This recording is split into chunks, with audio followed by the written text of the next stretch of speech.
So, I've not mastered life, yet for some reason, I think I can.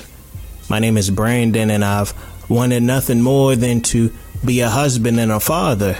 Now a husband and a father, I realize how terrible I am at it. And not just at that, but life in general. I'm currently a seminary student working towards a doctorate, but I don't want to be a pastor, nor do I want to teach at a seminary. I honestly don't know what I want to do, but I like writing and podcasting, so I'm going to take this step of faith and put myself out there. So listen and laugh with or at me as I attempt to endure life's constant slap upside the head, from calling out my wife on her BS to being guilty of the same thing.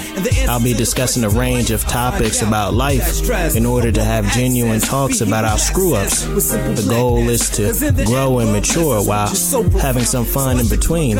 Join the conversation every month with people from different walks of life to discuss how we're doing it wrong. Life better. Money be the worst. Be your equal, see the people waiting for the purse.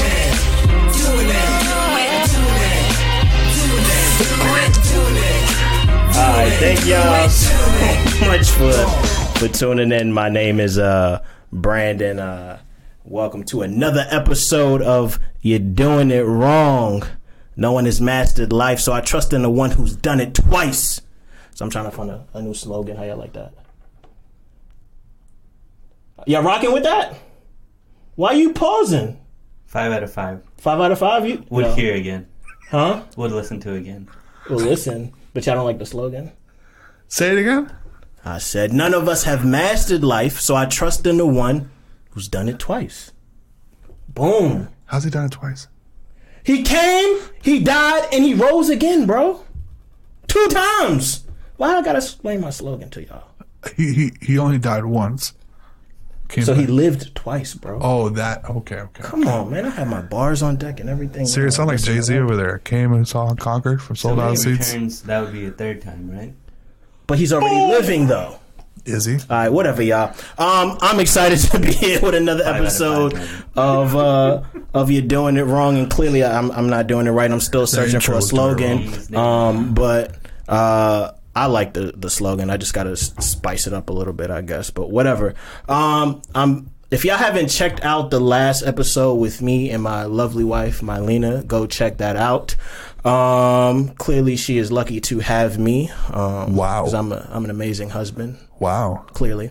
But this week, this month, see, I wanna, she can't hear it. But this month, we are going to be tackling the topic of racism. And if anybody knows me, they know I hate being cliche, and I know racism is an talked about topic, especially here in America, but I think that's the issue. We only have the conversation within the confines of an American perspective, and not view it as a global, as something that affects us globally. And so usually when we have the conversation, it's just black and white issue. And if we say black and brown, in my estimation, I'll just speak for myself, the brown people hardly ever get a chance to speak for themselves. So today I am joined by some brown people. You know, I am truly blessed to have these men in my life, and I'll just introduce them one by one, and we can just dive right in. But to the furthest left, I've got my brother Muhammad, who works in IT, and in the middle, my guy Jose, who owns his own construction company. My brothers. Wow. How? And if for those who are listening, y'all can't see who it is, but this is my Pakistani friend and my Mexican friend, who are here with me, and to have just a great conversation about race. My brothers, how are y'all doing today? Firstly, I just want to say it's a pleasure to be on your show. I always wanted to be on an albino person's show. Facts. So. Okay. But I love so is this his career after like losing to Black Lightning? Like, is this what he's doing now? After like what was the guy's name in Black Lightning? Because some people might not know. Oh, Black Lightning is a TV show. No. Oh yes. Explain what Black Lightning is. The villain's name is Brandon Russell. Yeah. Okay. Yeah. Yeah, Brandon Russell. But No, it'd be kind of funny if like I actually was the Indian guy. Fun fact: the guy who was a villain in Black Lightning also was like a chipmunk in Kim Possible. It was a naked mole rat. A mole naked rat. mole rat. Naked When do mole you rat. get your callbacks for your Next week. Are you going to be in the movie? Next week. Are you gonna completely shave your face again? No, I ain't gonna do that, bro. I look crazy. Oh, okay. But is a mole rat hairy? We gonna have to switch it up. Rat? Not sure. We have to switch it up. Cool. But how are y'all doing? Y'all didn't even answer the question. I don't know who you're talking to, bro. Like, there's no Pakistani guy. Or... So clearly, Proximity, I was trying to have some fun with my brothers Roshan and Boppo. I don't know what the heck a Boppo is, but I guess he can explain that. But in all seriousness, these are some near and dear brothers to my heart, and wanting to have a serious conversation, as you can clearly tell. Good luck with that. Wanting to have a serious conversation about race, but you know, I've got these two clowns here with me. But seriously, Roshan, how are you doing, my brother? I'm doing great, man. I'm doing great. I think that this is an interesting episode that you have lined up, an interesting topic that you have lined up. Mm-hmm. So happy to be your token South Asian / brown / Desi / Indian / Pakistani, if needed, person on the podcast. So nice. Start with that. Look like Ray Romano too. Although I'm sorry, that's bad. That's a first, man. Ray Romano. Dude, you look like a Ray. Anyways, it's the nose. It's the Makes nose. Sense, And then my brother, you know, who's taking up half the. Excuse me. Oh, go ahead. Hey, how are you? Get off Fluffy people, okay? Fluffy people are amazing, okay? Fluffy. Yeah. Are you Fluffy? He's so funny. Dude, Gabriel Iglesias, love that dude, bro. I hate that. Is he like your cousin or something? Can I get You talking about the dude from Modern Family? Nah, bro, that's my son. Nah, that's not. No, I love Gabriel Iglesias. He's like, oh my God, yes. Love that dude tremendously. No, my name is Boppo. That's a nickname. So my government name is, do you want the American version or my Cuban family call me? I want the one that's hard to pronounce. So my Cuban family calls me Gallito Roque. So I'm Cuban American. It's good that we shorten that up. Man. Yes. And when I moved to North Carolina, some people it's hard to pronounce Gallito. Like, are you Coyote? Like, no. So the closest thing people normally call me is Kyle. So Kyle Roque was a name given by my mom. Love her to death. And so, but the nickname Boppo is what everyone calls me. Boppo in Spanish is a slang term that means strong and loyal friend. So that's which he is not, but it's cool. But thanks. I mean, the irony is cutting. Sharp. Wow. Nah, but seriously, guys, I am truly honored to have y'all here. All jokes aside, even I don't know if we're gonna get through this without any jokes, but whatever. I'm truly honored to have y'all. As I've told y'all before, wanting to branch out and just create my own content, how important it is to have people who support you. And both of these brothers were with me last year, supporting me in other endeavors, and just have been a tremendous blessing in my life. So, jokes aside, they are tremendous individuals. And I thought they would provide great perspective on the conversation. It sounds like you're like thinking of a joke, bro. Oh, I thought you was. No, you man. sound like the wheels was turning, that you was about to try to land one. Okay, go ahead. I'll be serious for a second, okay? I do want to give a shout out to you, bro. Like, you've done a phenomenal job with the old podcast, and I'm very honored to be a part of this. I know Roshan, getting to know you the past year, right? So a little bit more than that. Yeah. Over some chicken and waffles, which was even better. Yes, it was. I really am proud just to be a part of this, but I'm really grateful for you, Brandon. I know this is very difficult to do, and I just want to say thank you. Nah, I appreciate it. But I thought you guys would have great perspectives on this issue of racism, because I have a unique one, and I'll get into that, but I definitely wanted to highlight you guys because we, especially as black people, we talk about race a lot. And again, speaking from my perspective, I feel sometimes we are not as sensitive to the plight of other races, ethnicities, whatever you want to call it. And I just wanted to use this opportunity to give y'all, just to speak y'all minds however you want to spit it out, but just your experiences growing up as a Cuban American, as an Indian American, Yeah, I That's guess. right. So, Yeah, what are you Indian American? Let's clarify that. As of April 2016, I am an Indian American. Congratulations, brother. Thank you. So, thinking that they can provide just some very good insights. So, starting with you, Bappo, again, you are Cuban, and following the stereotype, you are from Florida. Yes, Miami, Florida, 305 till I die. There you go. Just talk about, because we off camera before this, just preparing, just having just great conversation. Just talk about racism or just your experience growing up as a Cuban American in Florida, and just how you internalize this thing of race, because it's so nuanced and such an explosive and dynamic conversation to have, that there's a lot of perspectives on it. So I just wanted your take and perspective and your experience growing up. I appreciate it. So, born and raised in Miami, Florida. People call it North Havana, just because we're filled with Cubans. But Miami is filled, I think it's a melting pot of the United States of different races. There are parts in Hialeah, Carol City that you'll go to that have 5 different boroughs of different ethnicities, different conversations, tongues you need to learn. So, story, my dad is Cuban, came on a raft to the United States, did get deported, and then came back a second time, came to the United States. My mom is Irish Native American. And so that's where it's the Cuban American part. I'm from Miami, born and raised in Jackson Memorial Hospital. So I am second generation. And my plight, I would say, with racism can be very different compared to those who are from the motherland.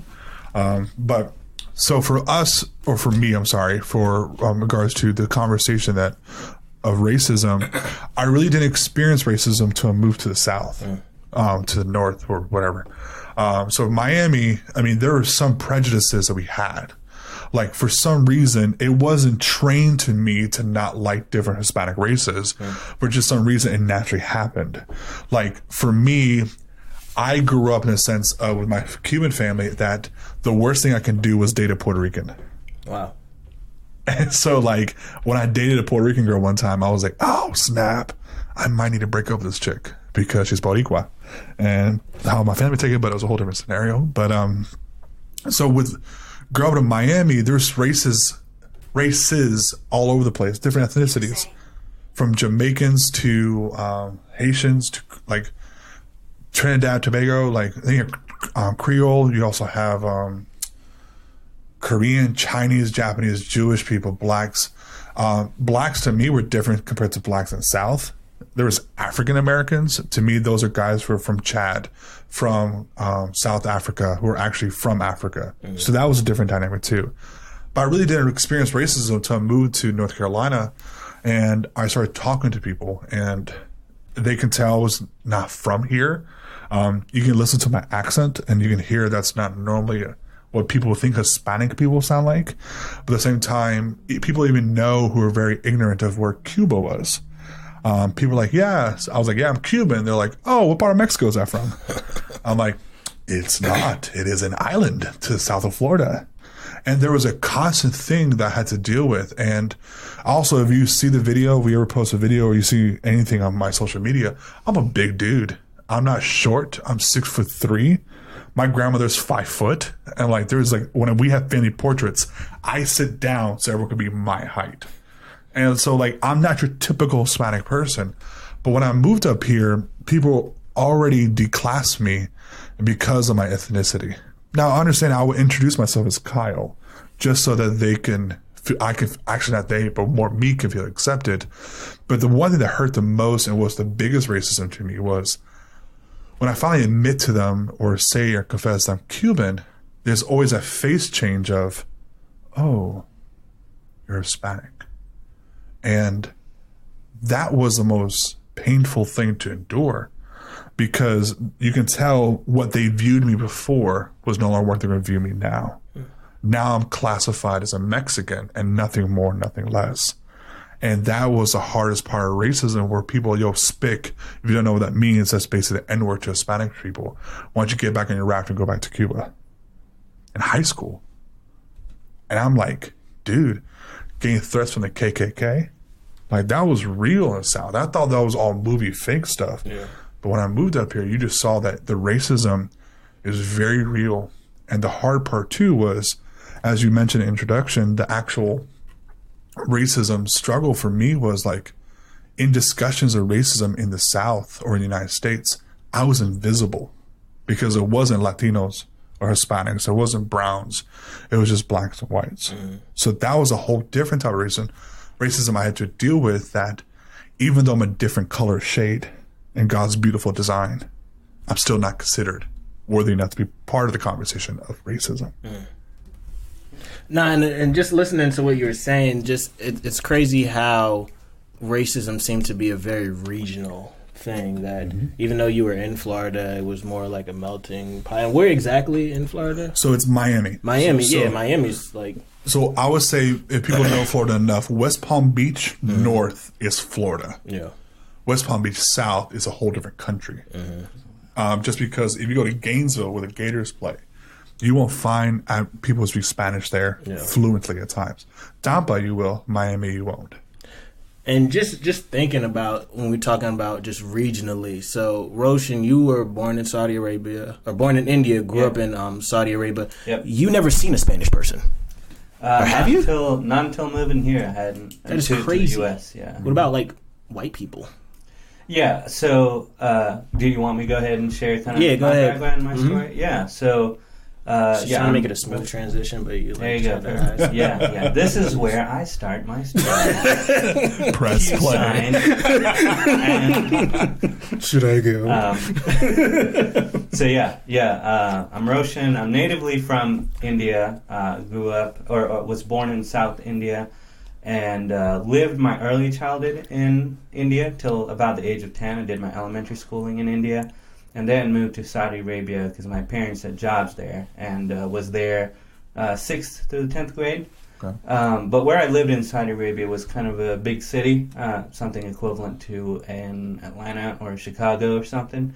So by virtue of being a big city, even though it was Saudi Arabia of all places, it attracted a lot of international workers. So you would find a good population of people that were not the locals, not the Saudi Arabian folks. And so because of that, while there was a good amount of Indian people, and I stayed mostly among them. I went to an Indian education school, even in Saudi. I was exposed to many international groups of people. So we would see a lot of European or American folks. So let me ask a question real quick. When you said I went to an Indian school at Saudi Arabia, were there schools dedicated for just particular races only? Not races, but more so international students. Okay. So the idea is that people who were foreign workers from India could reliably have their children, going to a school that would provide them with the same education they would back home. So it's more so the curriculum. So the same type of testing, same textbooks, same stuff was the stuff my Indian friends from back home were learning. So it was more of a standardized, because the reputation was that the local schools were built kind of for citizens of Saudi Arabia, and if you know anything about Saudi Arabia, it is a state that is organized around Islam. Correct. And therefore, all of their structures are built around that, including their education system. Okay. So for me, that was the best decision for my parents to make, to mimic the most close experience that it would be for me to go to school in my own home. And how many years were you there in Saudi Arabia in school? 6th to 10th grade, so 5 years. Oh, wow. There. However, my parents have been working in Saudi Arabia since 1990 or so. Okay. It's just that's when we moved to a big city in Saudi Arabia where there was a good school that they were happy to bring me back to Saudi Arabia for. Right. But anyway, so yeah, I lived outside the U.S. till I was 16. And then in 2006, I moved to, of all places, Louisville, Kentucky. Not my decision. That was my parents' decision to make, to find the best employment opportunities that my mom could, and I don't blame her. They're happily living there. My parents happily live there to this day. And, but yeah, so my journey in the United States and journey as an ethnic minority and a cultural minority started, in the summer of 2006. So it's been about 12 and a half years at this point. And my wife and I moved to Raleigh, North Carolina about a year and a half ago. So a good 11 years was spent in Louisville, Kentucky.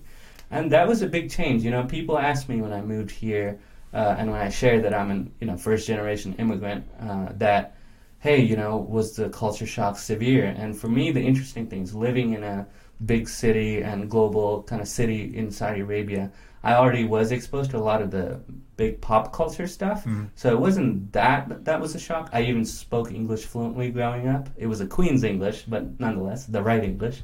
Well, excuse me, Governor. Here.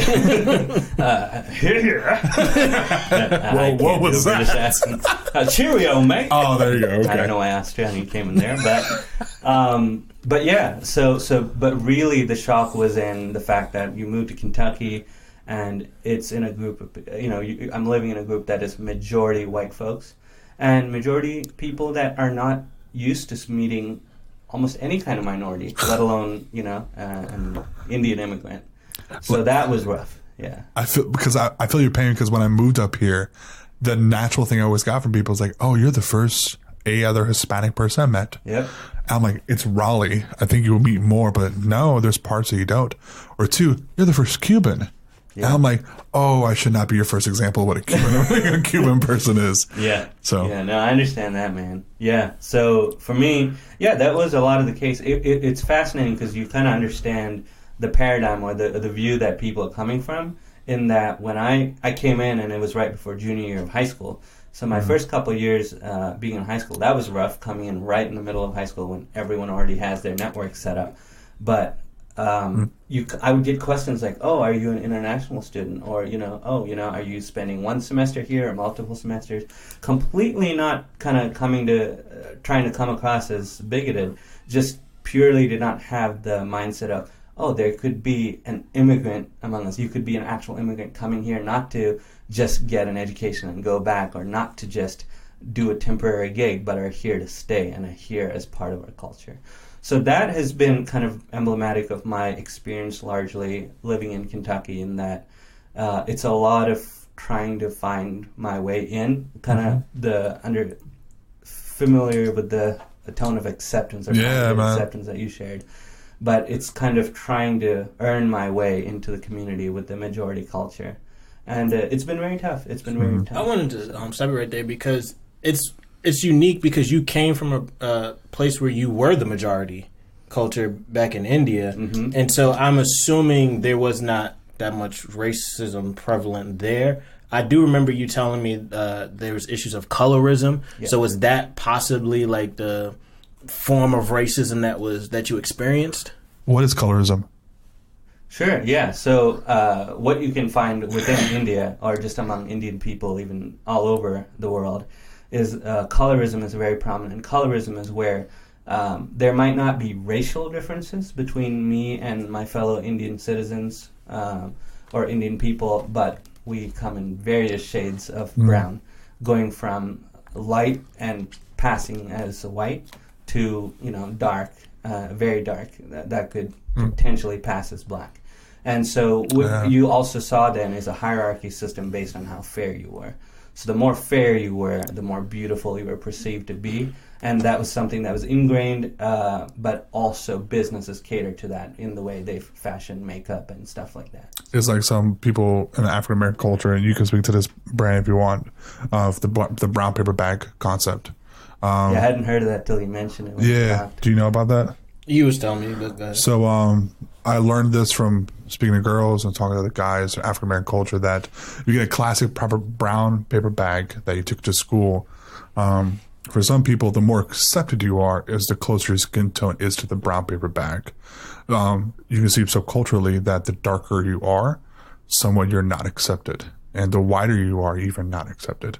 So I thought it was a really interesting concept to see that. But isn't that shown in... Because the crazy thing you told us about, and you kind of said it in passing, like you said, there's a difference between Latinos, Hispanic, and then I don't want to even mess it up.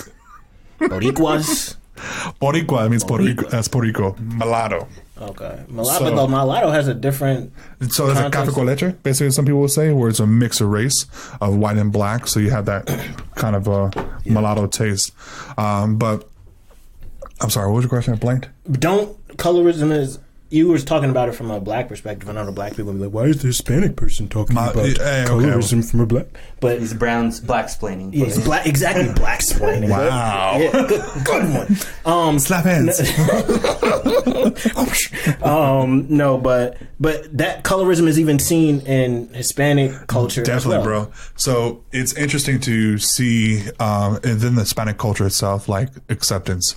A lot of people forget that some of the Caribbean. So sometimes with natural people say if you're in the Caribbean islands and you're Hispanic there or Spanish, you're Hispanic. Latin America, which is Mexico South, that's Latino. So there's a kind of a difference for some people, including myself. But even the skin tone itself, the colorism, it's very prevalent in the actual Hispanic culture. A lot of people don't know, like, Cuba was a slave port. There was people who were dark African-American Cubans. If you ever get a chance, there's a band called the Afro-Cuban All-Stars, which is a mixed mulatto Africans, Cubans, and white.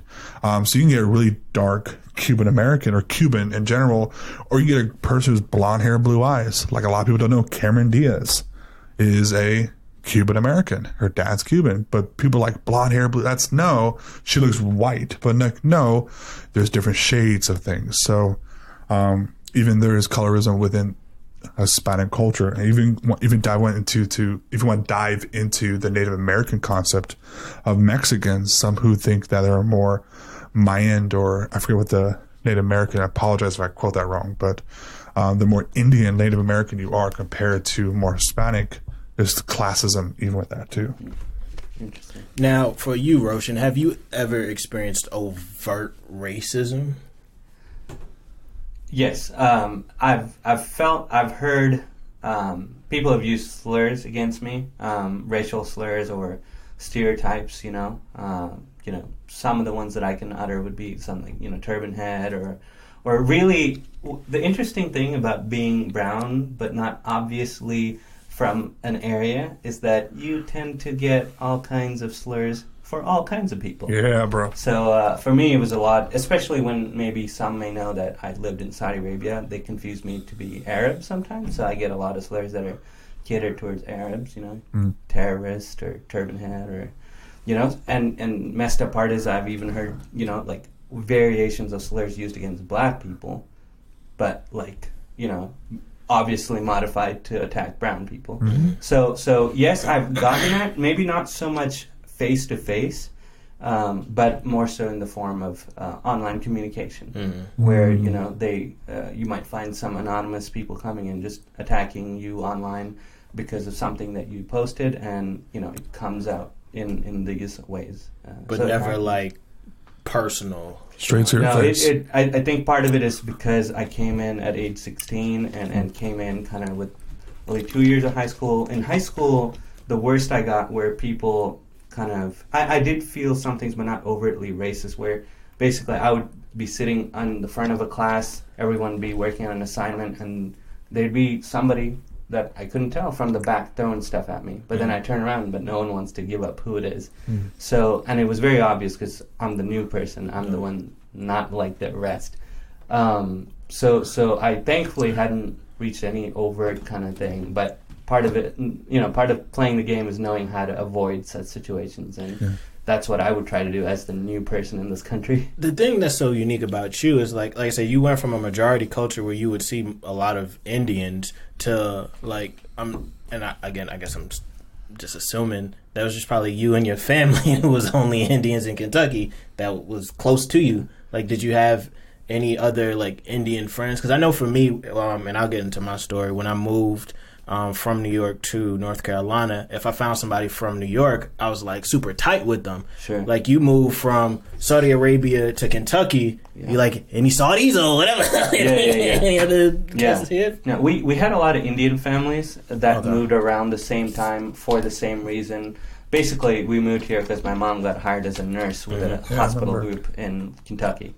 And at the same time, they were recruiting in waves. So there were waves of other Indian families as well. And the neat thing was that we all usually, if our moms were working in the same hospital, we were kind of recommended to live in the same apartment complex. Oh, word. So it kind of helped in that we had kind of this built-in community, about 5 or 6 different families that stayed together, and the kids were about all our age. So we had kind of our group, even if we didn't have a whole lot of friendships or connections in high school, we had that after school at least. But at the same time, there was still also a disconnect because having lived in Saudi Arabia, the experience of me is different from someone who may have lived in India all of their childhood and moving. Because me living in Saudi Arabia, is a different experience than someone living those same years continuing to live in India. Yeah. So there's that disconnect as well. But I was grateful to have that, but I didn't feel like that was the solution either. So it was kind of being in a tough place where I didn't fully belong in my own community, but having difficulty adjusting, assimilating either. But what about you, Brandon? Damn, look at that segue, bro. The segue was beautiful. And this is when Brandon starts his podcast. There's your cue card.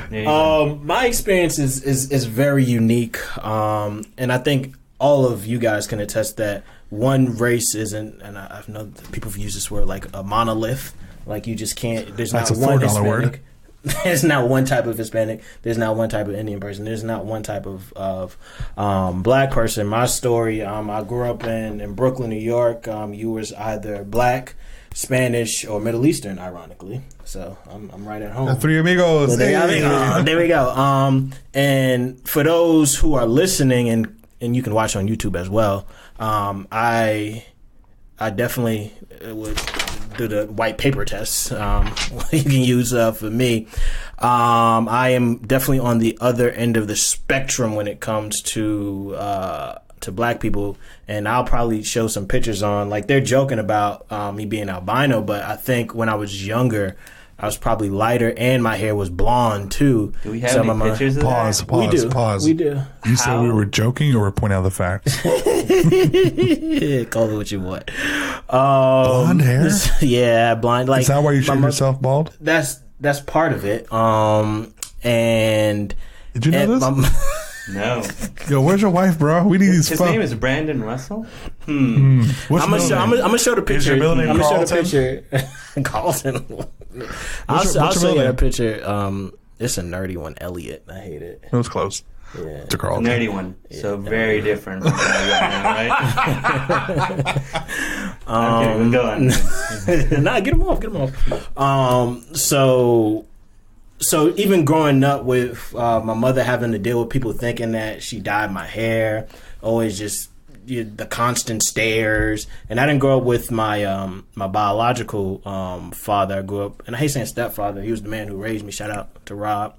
And my the man who raised me, my father, is darker skinned. So I'm sure when he would come in the room with me, they would probably be like, but you was with a white woman, or just wondering if I was with him. So I'm sure he got those stares and whatnot. So that was definitely emblematic of my entire life. People, I'm just sticking out like a sore thumb. And I've always been tall too. So I would, and I kind of hate telling the story because I don't ever want to paint myself as the victim, because I got it. I learned early on that, if you got something, people going to crack on you for it. And that's all we did at school, And so I don't want to call it a flaw, but what would be perceived as a flaw, or not the norm, I should say, was easily accessible for someone to criticize. And I learned early on that, okay, I can do the same thing back. So as cruel as people would be, I got the albino, got the white boy, got any kind of thing you can think of. And it was crazy how creative, like, the kids were in school to just know all these things off the top of the head and just going at me. But I was just as cruel. So I don't ever want to paint the position like I was some innocent, defenseless person, because I was snapping too. Do you think that was part of a mechanism for you to kind of deal with it without it letting it bog you down? Or you think that part of it is you actually enjoyed it, or a mix? The funny thing is, for those who know me now, I'm more reserved and laid back. When I was young, I was definitely more outgoing and more of a class clown. So I think I welcomed it because it would give me an opportunity just to be as mean and vicious to somebody else. Sure. So I kind of embraced it.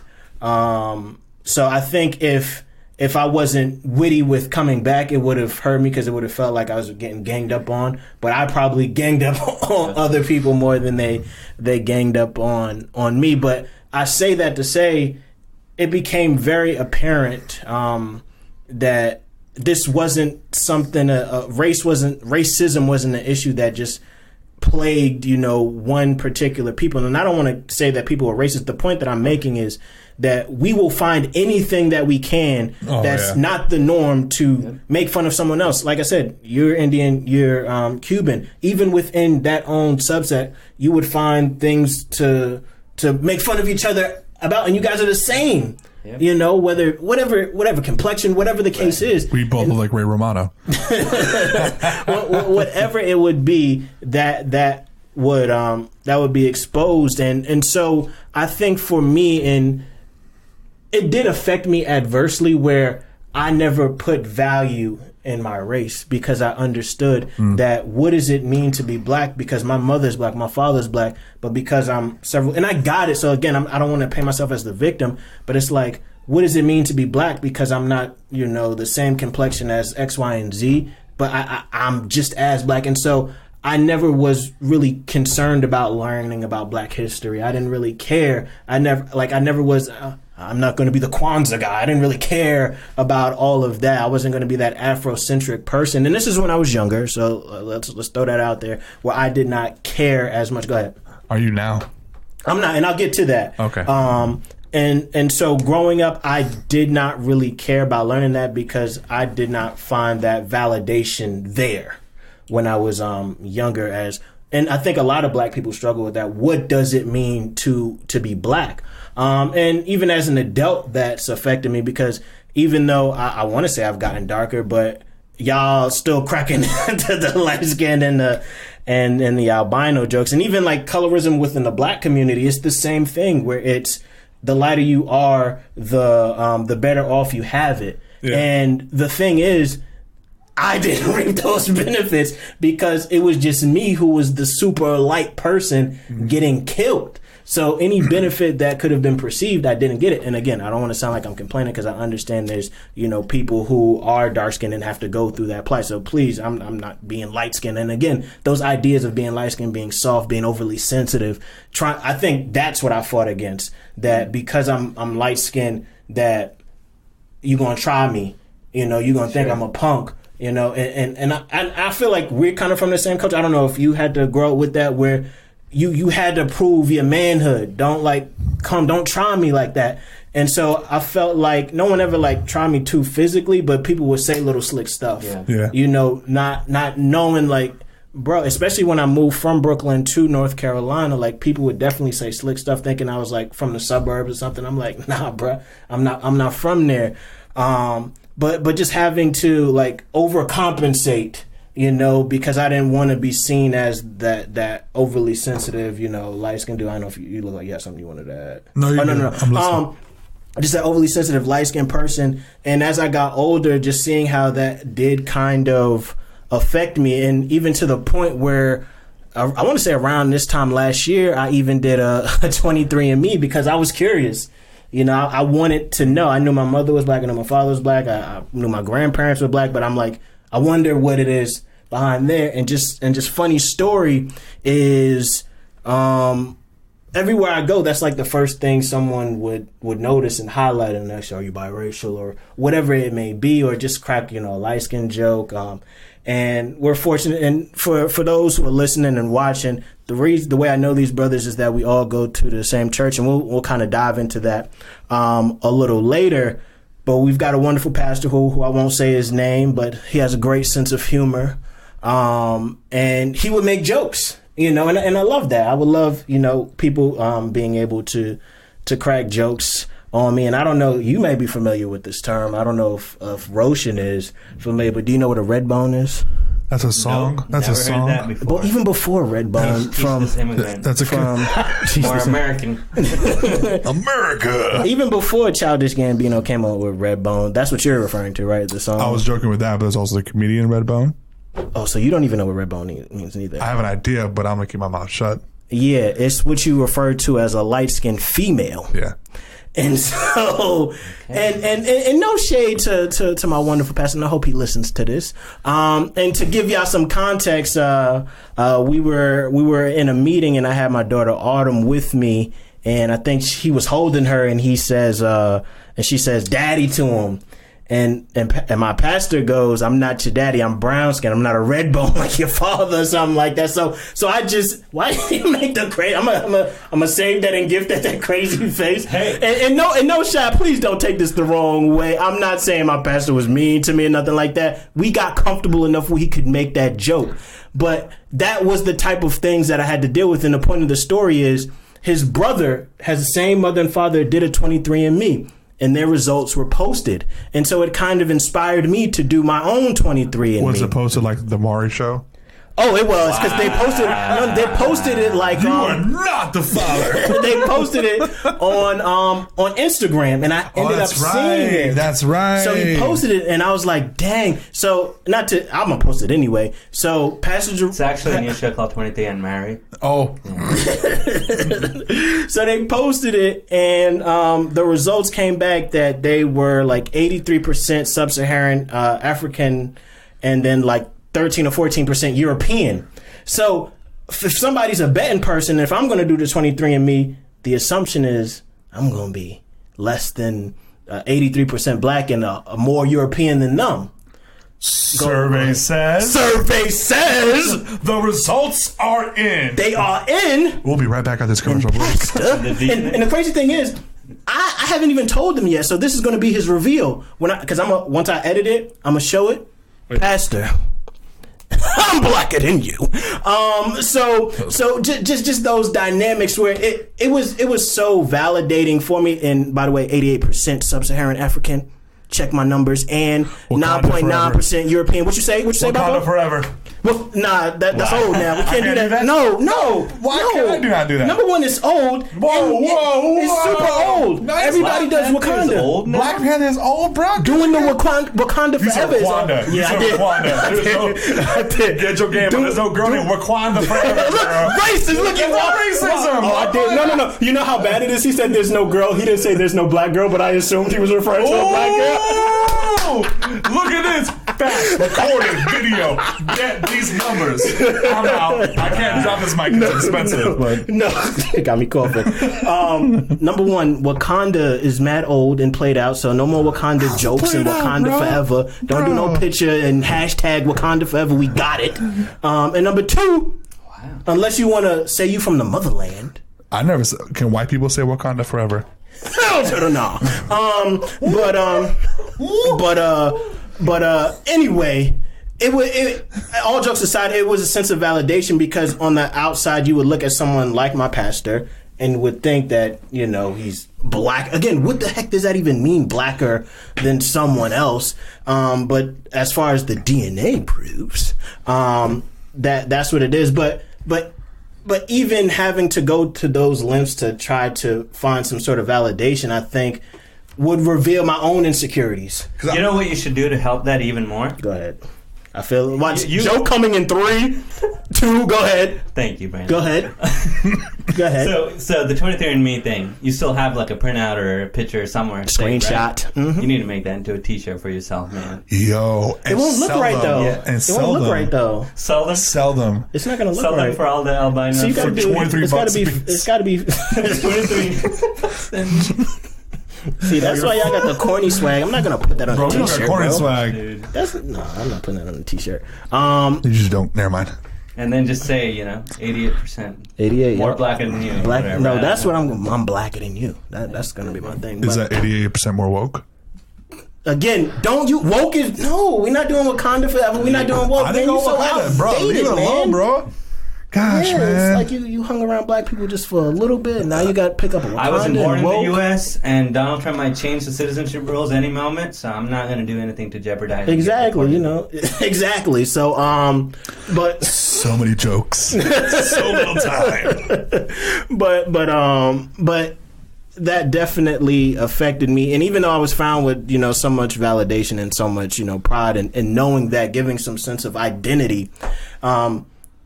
What am I truly finding that identity in? Because even I think it affected me to the point where it's like I didn't want to mess with any like light-skinned girls because I didn't want my children to have to endure what I went through with the teasing and stuff. So even though I have a beautiful brown-skinned She's gorgeous. daughter and wife, I I felt that it was just even just that idea, that thinking was so, just backwards, and just again shows you the layers and the depths of racism, where it's like, because I want to be a certain complexion, that's going to validate my blackness and things like that. But even talking about relationships, both of you gentlemen are in interracial relationships. And some might argue all three of us are. I knew that joke was coming too. So you're smart. I knew that joke was coming. That was a great joke. That was a great joke. So yeah, all three of us are in interracial relationships. Haha. Before I even get there, because I don't know if we'll even have time to go there, but these guys are, no. What I wanted to do is, we talk about terms but don't define them. How do you guys define racism? Because I think having racist jokes, is that necessarily racist? Or what do you define as racist, Boppo? Go right ahead. No, let Roshan go first. Go ahead, Roshan. All right. So if someone makes a joke and I don't find it funny, it's racist. Battery. So that's fine. We're just going to rock with them. That's my standard. Sorry, if someone says a joke and I don't laugh, that's racist. So if I said, why did chicken cross the road? That's racist. Wow, bro, because the KFC was closed? Like, that's kind of crazy. Wow, that's actually maybe kind of racist. How? KFC. All right, Kentucky Fried Chicken. Have you been to Kentucky? I'm from Kentucky. That doesn't mean I eat KFC, okay? So, that's racist. Let me ask you this question. Like, can I be like a little bit serious real quick? No, go ahead. Okay, I'm going to, sorry for the derail. I'm actually serious. Good, okay. serious. Yeah. So I had someone come up to me going, Babo, because you're not from Cuba, you're not really Cuban. Yeah. And people, since you grew up in Kentucky, I want to ask, like, do people even say, because you grew up some years in Kentucky, you're not really Indian anymore? It's funny. There's actually part of that there, totally within the culture or within our people group, where we have a name for those people, kind of like, we hear these different names, right? So you call coconut, brown on the outside, white inside. That's one thing that we hear. We have a little abbreviation called ABCD. Okay. It stands for American Born Confused Desi. And Desi is just a small term for Indian person. Okay. And so the idea is that they call these Indian people ABCDs within the community. Wow. And the idea is these are the people who are born and raised here and don't have a strong touch with their culture. Okay. And so they're confused because they kind of can't put a foot in either culture properly.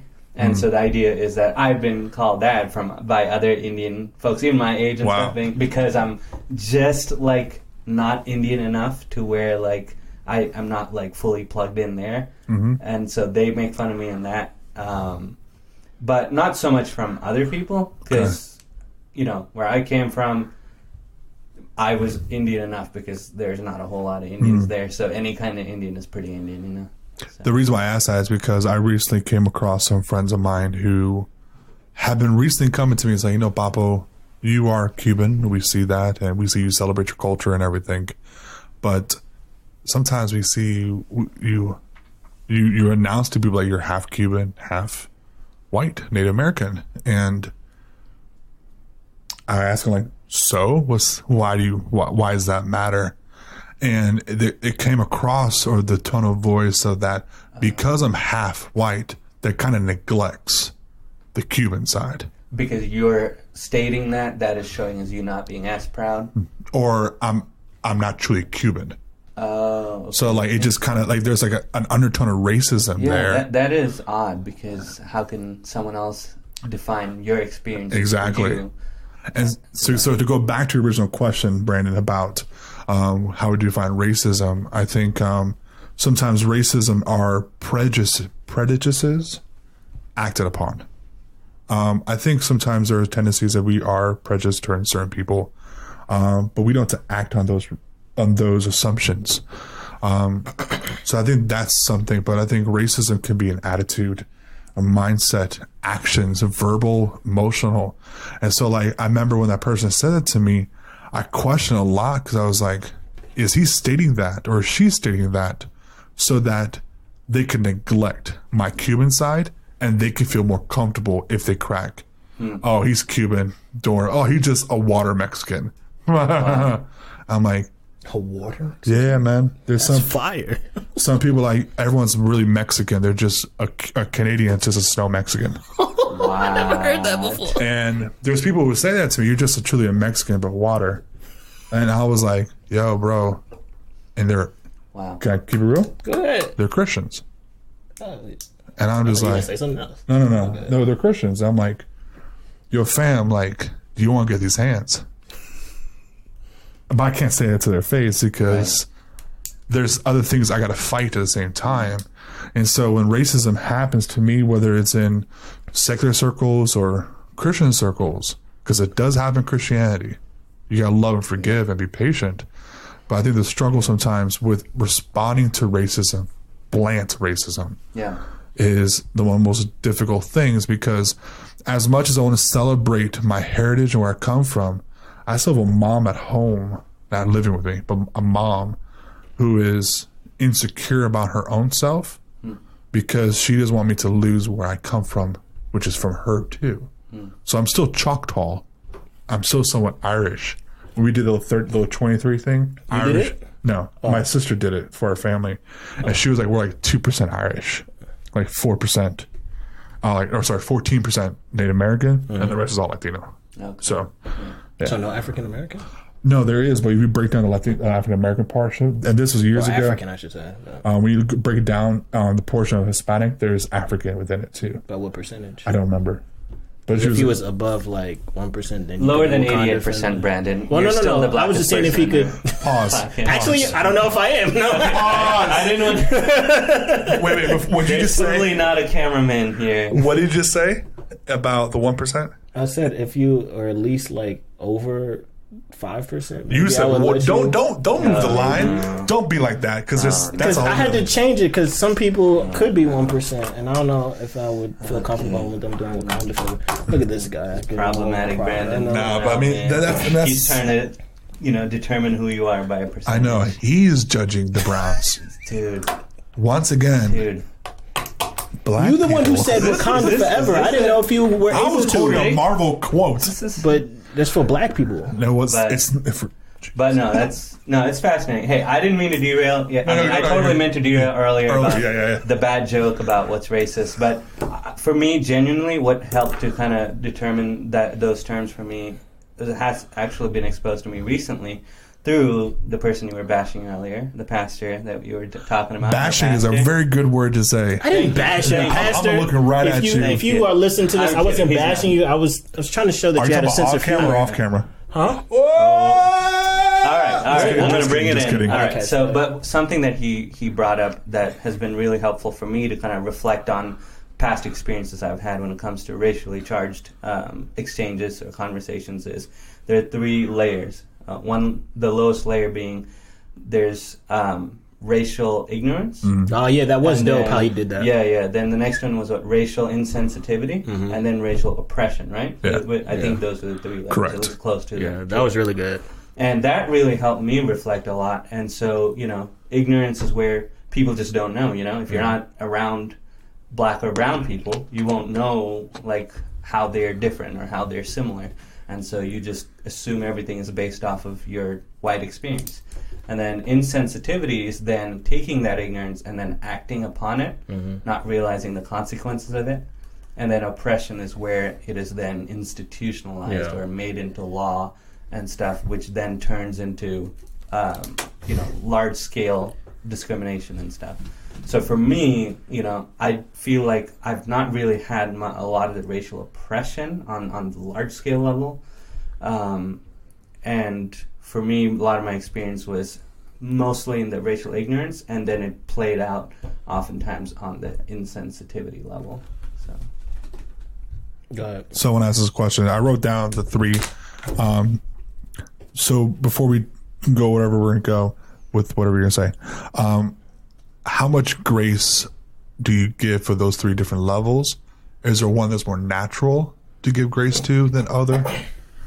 So when I ask And you when I think of grace, I think of it as kind of giving someone, undeserved favor, right? Mm-hmm. And so when it comes to kind of racial concerns and stuff, are there categories? Like when I'm talking to a fellow Christian, does it look different than when I'm talking to someone who's not, spiritually inclined to kind of believe the same things I believe? For me, I'll be honest, a lot of the exchanges and a lot of the problematic stuff actually comes from speaking with fellow Christians. Maybe it's because we press in deeper into each other's lives, and so our life and our background and experiences come out more.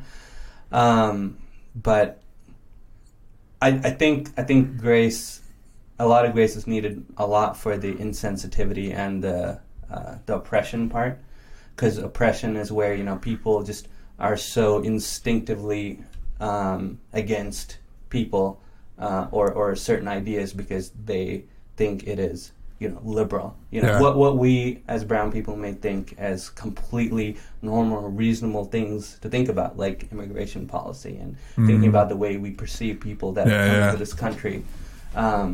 Just the tone of it changes when you kind of think about these people talking about large scale systems, and that's where it's hard. I try on the ignorance level. It's easy for me to give grace because on the ignorance level, you don't know, you're not pretending to know. I can work with you where you're at. But when it comes to insensitivity and then to the top level where your actions, your choice to align this way, your choice to say your voice, my voice doesn't matter, affects how our people will survive in this country, is where it's hard to give grace, because it's not just one person's decision. It's one person along with a whole community of people that things like that impact us as a group. So. I appreciate that. And we were talking a lot about grace and stuff. And for those people who are listening and watching, Elephant in the Room, I mentioned earlier that we all go to the same church. So we all share the same worldview, which is very unique, because we come from all, as you've been listening and watching, we all come from different backgrounds, but what we share in common is our faith. And I don't know how many conversations can be had if that isn't the center of it, because this is such an explosive topic that so many people will get angry and just want to fight and just not have a fruitful discussion. But I think, not to say that it's impossible to happen, but I think it's possible here because of what unites us is our faith. But it would behoove us not to discuss, especially here in America, how Christianity has been viewed in the lens of race. I was talking earlier how growing up and going through what I went through, I did not care too much about my own history because I didn't find validation in that. When I became a Christian, I was, just jumped headfirst into scripture, into theology, not so much church history, but I would love listening to, the Charles Spurgeons, the Jonathan Edwards, the Tozers, all these great men of the faith, and caring more about that, and just valuing theology a lot. And when I got saved, I went to a church, very great church, was foundational on the gospel, but it was a predominantly white church. And I think it was great for the time that I was in, but as I stayed there for like 8 years, but towards the tail end of the years, I could sense where they would be very hard on same-sex marriage, very hard on abortion, as most conservative evangelical Christians are in the South, would be hard and fast on those things. And this is right around the time where, and I hate saying the police killings because it's been always going on, throughout America. It's just now that we have phones, it's magnified, phones and social media, it's magnified more. So this has always been going on. But just right around those times where the police killing, and there would be no mention of it. It would be as if nothing happened, not to place any blame on anyone, but just to say, hey, let's pray. At the very least, do that. I would be satisfied with that when most black people be like, no, you should speak on this. But I was content with, let's pray for both parties involved. But it would be as if it didn't happen. So it's either we're ignoring it or we're turning a blind eye or we approve. Yeah. And so right around that time, I started to wrestle with these things where as I didn't value, my, I don't want to say, cultural roots, because I did, but Black history was not, tops on my list. Even when I was doing my research, I did not realize, the Voting Rights Acts of 1964. I was not aware of that. That was the year, sorry, Mom, when my mother was born. That's not that long ago. Yeah. When that happened, I was not aware of these things. I knew Martin Luther King, I knew Malcolm X, but I didn't know anything else, outside of that. And even when I became a Christian, not knowing that there were historical black theologians. I remember having a book with St. Augustine on it, and he looked like a white guy. But he's not. And as I'm learning, I'm seeing that, no, he wasn't white. And we are at a church where our pastor is very heavy on, trying to portray, scripture and have biblical accuracy and not just be like, there were black people in the Bible, but just trying to be represent what scripture actually teaches, that there were people of color there. Example, gospel writer Mark is black. Boom, mind blown. So I didn't know that. Yeah. Really? Mm-hmm. Wow. You do a historical study of him. He's African American. Or African American, sorry. African American. Stop. You have to fact check this guy. Yeah. Sorry, you know what? I'm going to fade away. So you cut me off, and then that's what happens? Stop. That's what happens when you say Wakanda forever. Then the question is, who's more black, Brandon or Mark? Sorry. So you're trying to have a serious moment with these clowns. No. I don't remember but so I became more conscious of that and starting to value my own black history and wanting to dive deep into that, because as I would begin to do ministry, I'm around people from my culture, and most people, especially black people, black men, they're already skeptical because, you with this white Jesus, how you gonna follow a religion that they used to enslave us and all these things. And it's like, bruh, I heard the gospel. That's what I heard. Now I've got to shift through all these minefields and seeing what's going on, where you're right, bro. People use the Bible incorrectly. I'm not denying that. We've got to take responsibility. We, as I guess American Christianity, has to take responsibility for our injustices that we have done to minorities, particularly black people, because it hinders the gospel message.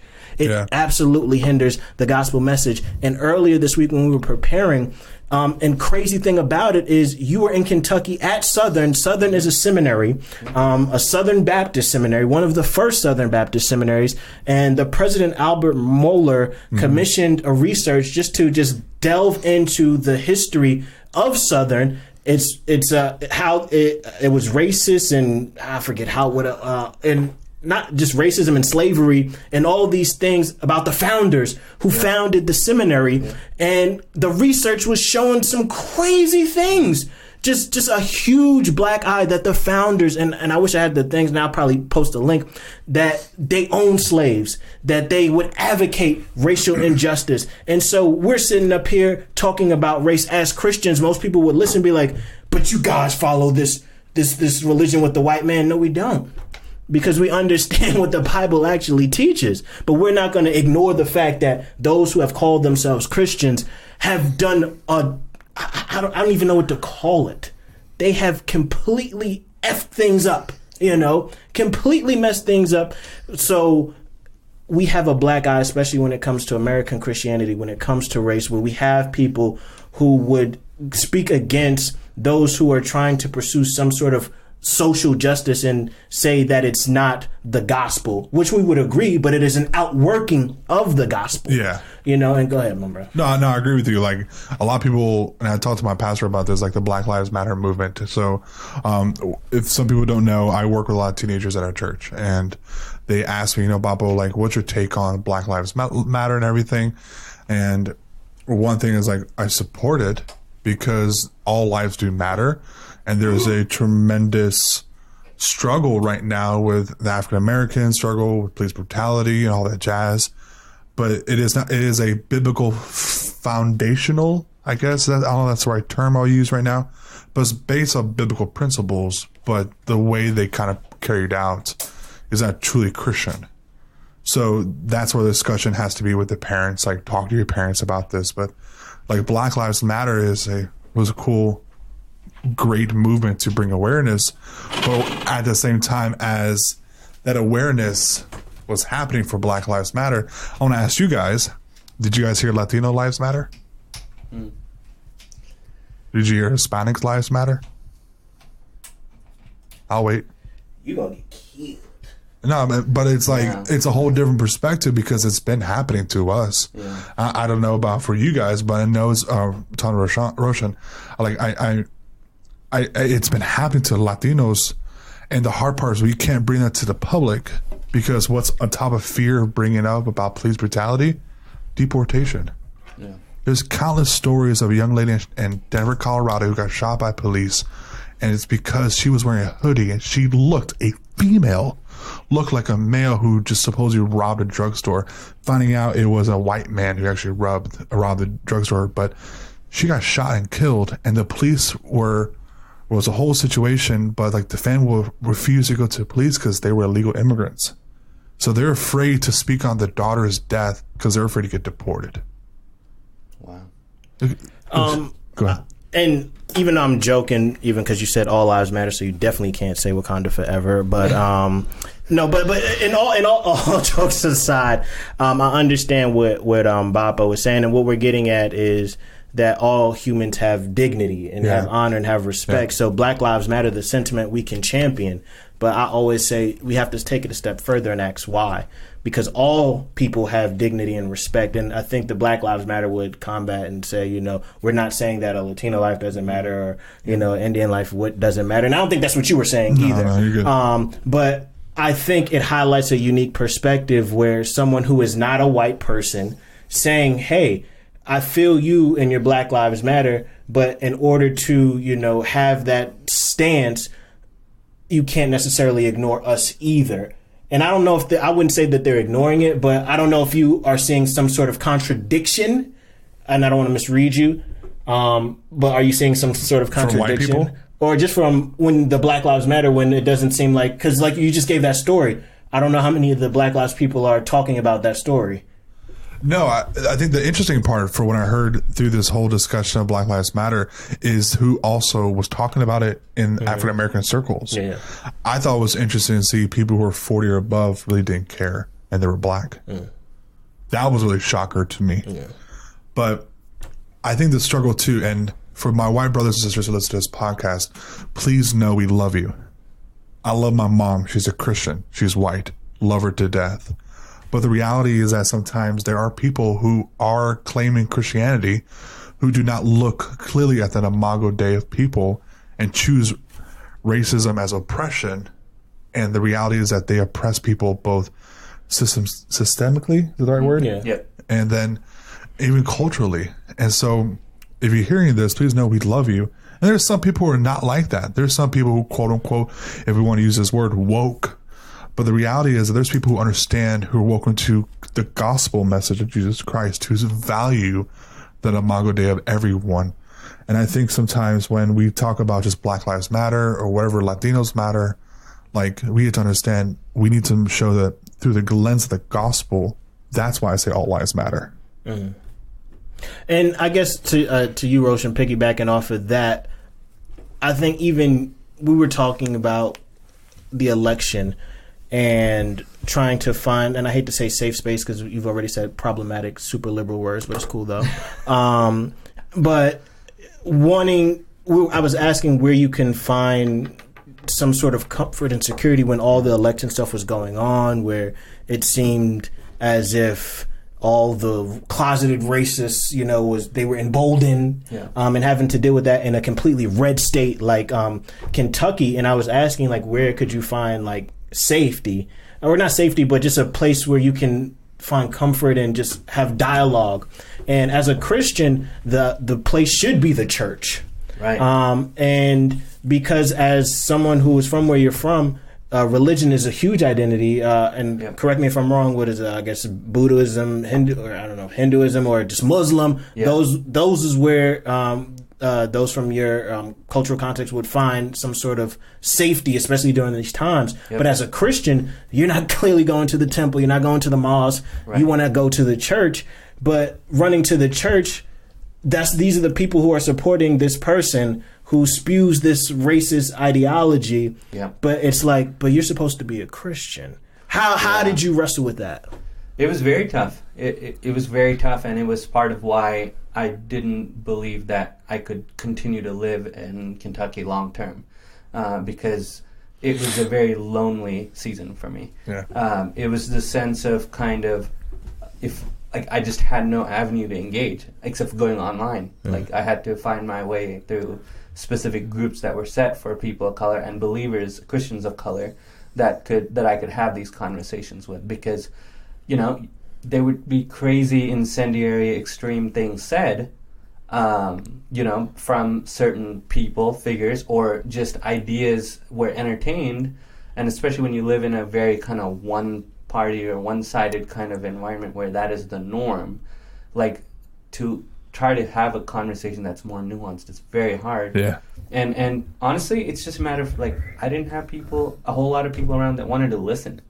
There are a lot of people willing to talk, and this is part of my experience as an immigrant here, is I found among majority culture, among white majority culture, most of my experience, people were happy. Even people who are well-meaning and intended, I have respect for, and I am grateful for people's input in my life.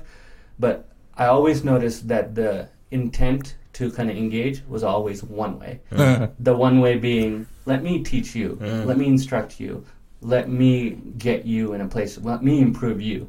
But I very rarely, if ever, saw ways that others try to engage in that. What can we learn from you with your experience as the foreigner coming in, as the immigrant that now is part of our country? Like, how can your experiences change my mind or inform my perspective? And that was my struggle, was I just didn't have those kind of conversations there. And I have that now, and I'm grateful for that now. But I think it was important for me to move to a place where, as a person of color, I'm not, you know, in a handful of people that I can say are not white, you know? How did that, like, affect your faith, though? Because, like I said, so many in I guess, my community, they would see, you know, black people, Christians, white Christians supporting slavery, white Christians supporting Jim Crow, supporting or fighting against, you know, the civil rights movement. Again, going back to the article about Southern Seminary, they actively opposed any kind of integration. And even, like, for me, I'm at a seminary where, if I'm having my facts straight, so Southern Seminary started integration in like 1940, and the first graduate like happened like 1944, I think, somewhere around there. Again, that's not that long ago. And so most black people who would see that and is looking at me like, you're a walking contradiction. How can you be a part of some place that has a history of this sort of racism where they're not, I don't want to say accepting of you, but don't even practice what they preach. So for going through that experience, and like I said, you're in Kentucky. You're the heart of it. You know, Louisville is also home to the NRA. Oh, the NRA. Yeah. Well, I don't know my history, but I know, like, I don't even want to go there. They have a thriving chapter of the KKK. Yeah, that's what I was going to say, but I didn't. To the university there to do rallies and stuff in the past. Like I said, I didn't have enough knowledge to speak, but I've heard stuff about, you know, Kentucky and things like that. No disrespect to Kentucky, I'm sure some great people there. But how did that? You can't spell Kentucky without K. It's just missing the third K somewhere.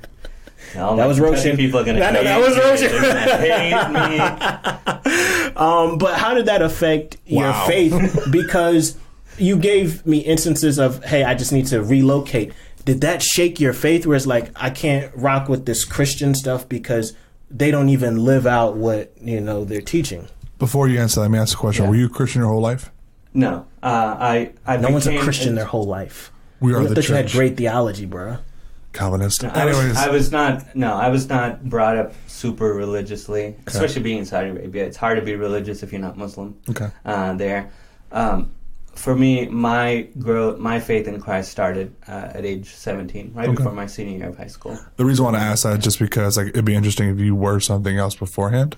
Yeah. And then you had this situation with the racism and the whole presidential thing, your faith. Sure. No. Would you bounce back? Yeah. For me, spiritually growing up, my parents come from what's considered the Eastern Orthodox Christian tradition. So very much like Catholicism. However, I was not strongly raised in that to where it was a part of my identity. So I grew up more spiritually agnostic, really. Just not really holding on to anything. But going back to how, like, kind of this posed as a challenge of faith for me, especially around the election season and stuff like that, it was tough. It was very tough. And I think I look at that as kind of one of my kind of darker seasons, I guess, where I felt like that loneliness, I remember, like, in the community group I used to attend back there, towards the end of year 2016, we were looking back on the year, and kind of we were wanting to, each person was encouraged to share kind of some verse or some section of the Bible that encouraged, that highlighted kind of something that was on our hearts. And so for me, it was, that year it was reading the book of Lamentations.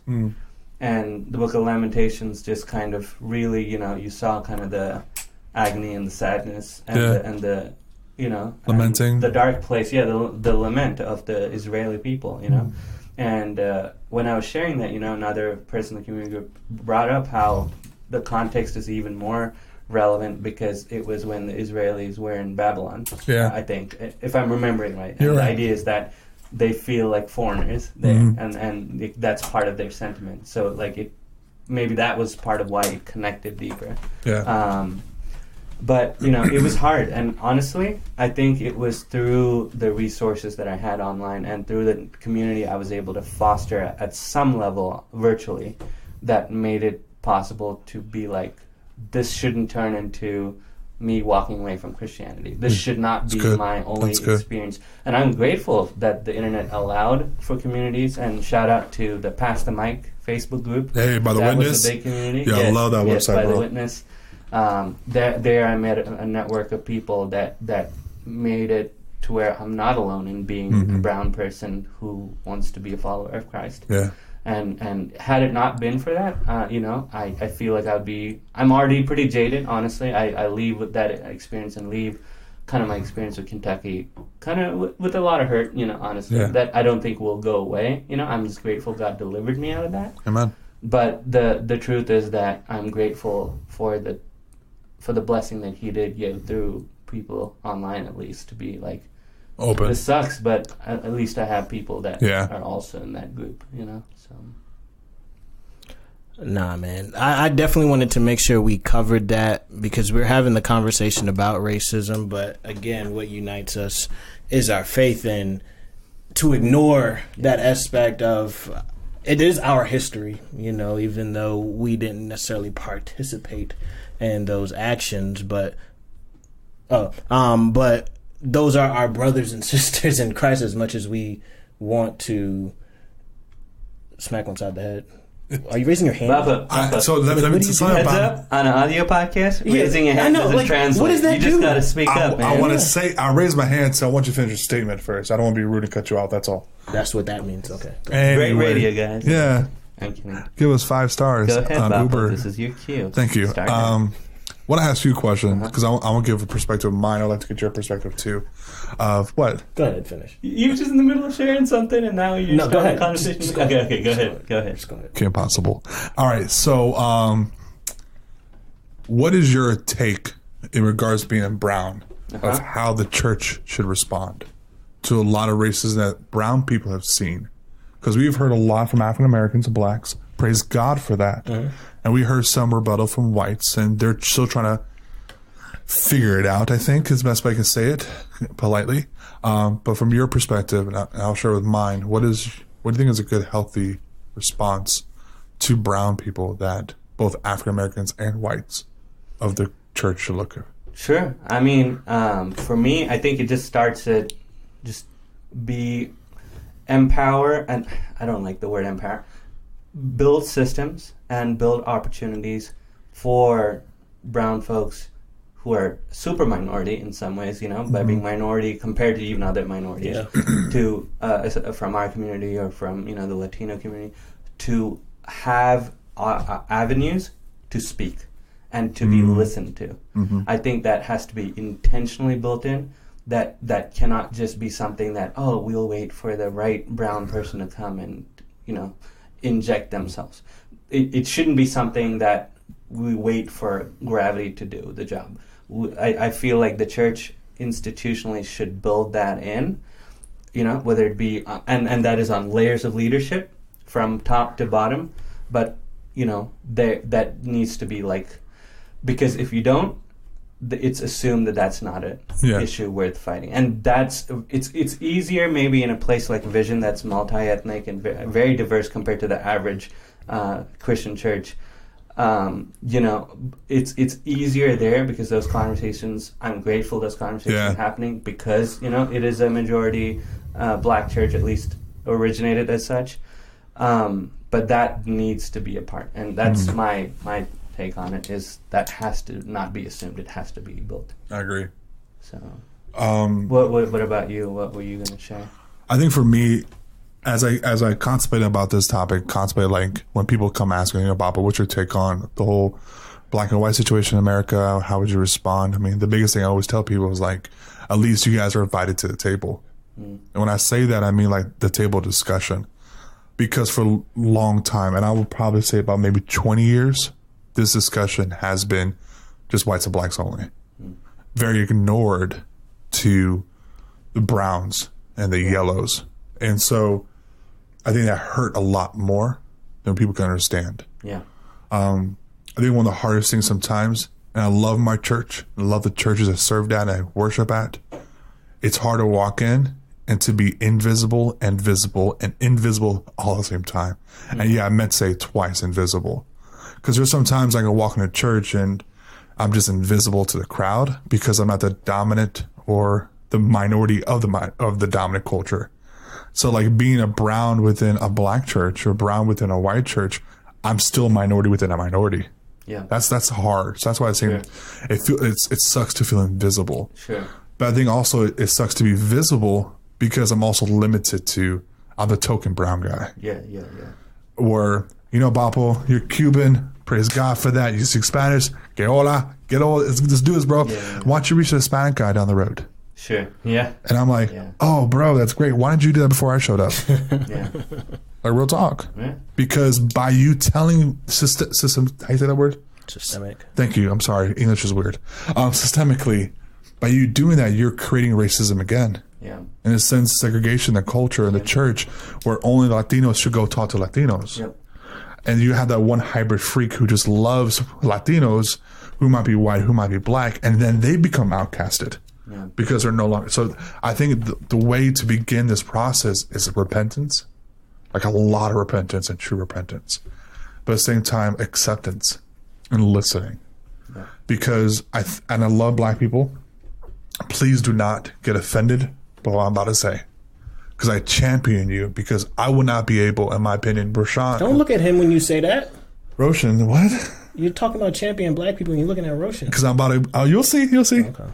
I would champion African Americans, their struggles in America, because we will not be able to sit at this table today without your help, without your fight. So I will say thank you for that.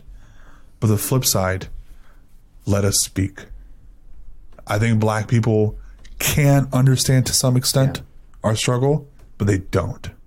And I think you need to let the voices of brown people be spoken and herald, so that we can learn together, reflect the kingdom of God. Sure. Well, here's my thing, and maybe this will kind of reflect more about maybe where we agree or where we differ. Okay. Do you think you're better off being at a church that has a substantially more black community than you would at a predominantly white church? Do you think it'd be beneficial for me? If it is, assuming you've been in a predominantly white church setting. So yes, I've been in predominantly white churches. So you're stating, is it beneficial for me to be in one of those? Basically, do you see a difference in experience? Oh, heck yeah. And overwhelming. Yeah. And okay, then in follow-up to that, do you think that the logical progression is the ideal setting for you would be to be in a predominantly Latino church? Why or why not? Because that, the argument... Yeah, go ahead and share that, because I'll share as to where I'm coming from with that. It's a good question. Because I asked that of myself. I asked that of myself is, if I want my voice heard, is the place for me to go to the church of my community? And if so, my question is, why would I go to a church that's not in my community? Like I'm kind of seeing if there's any kind of take on yours. That's a heck of a question. Yeah.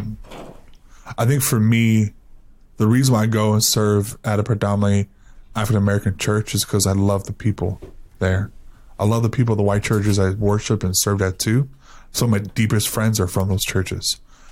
I think the reason why the Lord hasn't called me, I hope He does, called me to a Latino church is because I think I'm in a season where I'm supposed to be here at Vision. Okay. And I praise God for that.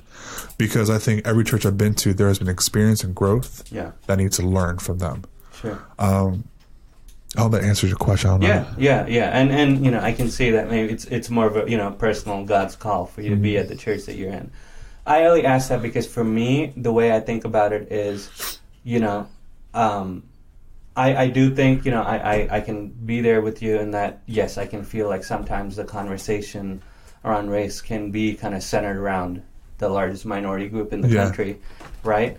But I don't necessarily feel, and maybe I'm misinterpreting part of you, and I don't want to be uncharitable to you, but, you know, I don't want it to be like an Olympics, you know, oppression Olympics kind of situation where, like, I'm trying to compete with my other fellow minorities who are having different struggles than me for the same podium, you know, or for the same mic. You know, instead I think of it as let's have more mics as opposed to us competing for the same mic. Let's just have more mics to be able to have the discussion. And for me personally, I as of right now, I cannot say that going to an all Indian church would be the solution for me. I agree. Because for me, and just knowing at least the experiences I've had with Indian communities, we can be very insular. We can be very isolationist. I agree. Where basically we're not out there to try and change and transform culture. We're just trying to get by enough to have everything we want within the system we want. You know, you go to a city like New York, you can go to certain parts, you know, that are predominantly Indian or Pakistani, never have to speak a lick of English. Correct. And live there the whole of your life, almost never, except for maybe where you have to for work, never meet a non-brown person, non-Desi person. And I don't know, for me, if that's a solution. Because I'd rather press into a setting where I'm around people that are not like me and be challenged by that than not be there. But that being said, I don't think for me it's in a predominantly white setting. So I agree with the majority of what you're saying. I would just add one more thing too. I think we discussed this off camera before, but and maybe this is for you too. There's not a lot of Latino churches in America that have theology sound. Okay, yeah. That have a Christianity background. Yeah. I am Reformed, praise God for that. But I think their churches are like, when I was talking to some pastors, won't name drop, that state that the Reformation hasn't hit Latin America. Sure. So that's why there's not a lot of churches for me to like, oh, Babito, this is like, they're singing, I can go, I can hear I don't see that. Sure. Don't get twisted, there are churches out there, but I think there's also that sense of, I don't know if I go there, I'll be fed. Sure. And I think, and I agree, the biggest part what you said was we can go to an African American church or a white church where we're able to be an extra microphone there. Praise God, that's why I said champion in the beginning of African Americans to be that mouthpiece for us. But at the same time, I think those are probably the better circles for us to speak into than our own brown cultures as of now. Yeah, absolutely. So not to toot my own horn, I've got you guys some microphones. Yes, you did. You got a third mic just for one of us. All I need is one mic. The question, Brandon, is who is mic 2 and who's mic 3? Think very carefully who you call mic 2 and who you call mic 3. This is easy. No. Oh, dang. Jeremy. Black people forever. Let's give a shout out to Jeremy helping us with the camera let's work, give a huge shout out to Jeremy, who is helping out with the audio and video. So if you're watching and you see me like stand up, that's because the battery's going out and I'm replacing it. So, but it's been great because you guys have said it, and I don't want to have to reiterate it because it sounds like I'm giving myself a pat on the back, but I wanted to give you guys the opportunity to speak. So even though those who are listening be like, yo, why isn't Brandon talking that much? That was the purpose. I didn't want to talk that much. Even how we're positioned, and I think I kind of like the position because I don't want the focus to be on me. I want the focus to be on you guys and highlighting you because, again, I don't want to just make generalizations, but you guys have said it yourself that there's not much of a voice that's given to you guys in this conversation on racism. And I've seen that. And like I said, I'm able to see it because I understand how my own experiences that we become just very ethnocentric and don't even realize that in our effort to, champion ourselves, we become just like our oppressor. Go ahead. I want to ask a question, but just to go back to a conversation to bring full circle. Yeah. First off, are we good on time? I'm Gucci, but like I said, we can keep recording because the cameras are going out, but I'm fine. Like I said, we already came into this discussion knowing that we would have a lot to talk about. Okay. Have a whole lot to talk about. We were wanting to break it up into segments, but just how things are going. So hopefully the conversation can continue. Yeah. Hopefully we're just starting a conversation that will happen more. So I'm fine. We can keep rocking. But not, like I said, just wanting to give you guys a voice and not just, again, to just be my token friends who happen to be brown, but no, like actually doing what you guys have said, giving you a voice. I want to be someone who's doing that. So he's mic 3 then. So we can figure out what 1 and 2 are. There you go. Nah, little pat yourself in the back. Okay, so here's a question to kind of go back to a conversation at the beginning. We're all mixed couples here. I'm sorry, no, just us two. He's just really albino. Anyways, you see this racism? He calling me racism. Yes, it is. It's not racism. Albino is a form shade of black. We'll call no, it it's forever. not. You're wrong because white people can be albino. Hispanic people can be albino. Indian people can be albino. But you're not earning your. There you go. Exactly. Look at you. Only black people can be albino. Look at you. Can black people be racist? Next question. Anyways, no, here's a serious question. I want to know. So, for those who don't know, I am single, dating a young lady. Pursuing a young lady who's African American, and then you're married to white. I don't want to be rude. I just don't know. Yeah, she's white. In terms of her heritage, if you had to really pinpoint, kind of Polish, Lithuanian. Word. She has a grandma who's from Poland, I think, or cool. great grandma who's from Poland. Cool. But white. Okay, so the discussion of racism, discussion of Christianity. Think about for those who are in the quote unquote swirl ministry, which are you're welcome. I'm sorry, what? The swirl ministry, in a sense, you elaborate on that? Yeah, you guys use your imagination, bro. Okay. No, bro, like half chocolate, half vanilla ice cream, so like it's mixed. One, like you're a swirl ministry. Congratulations, bro. If you don't know, he's still shocked.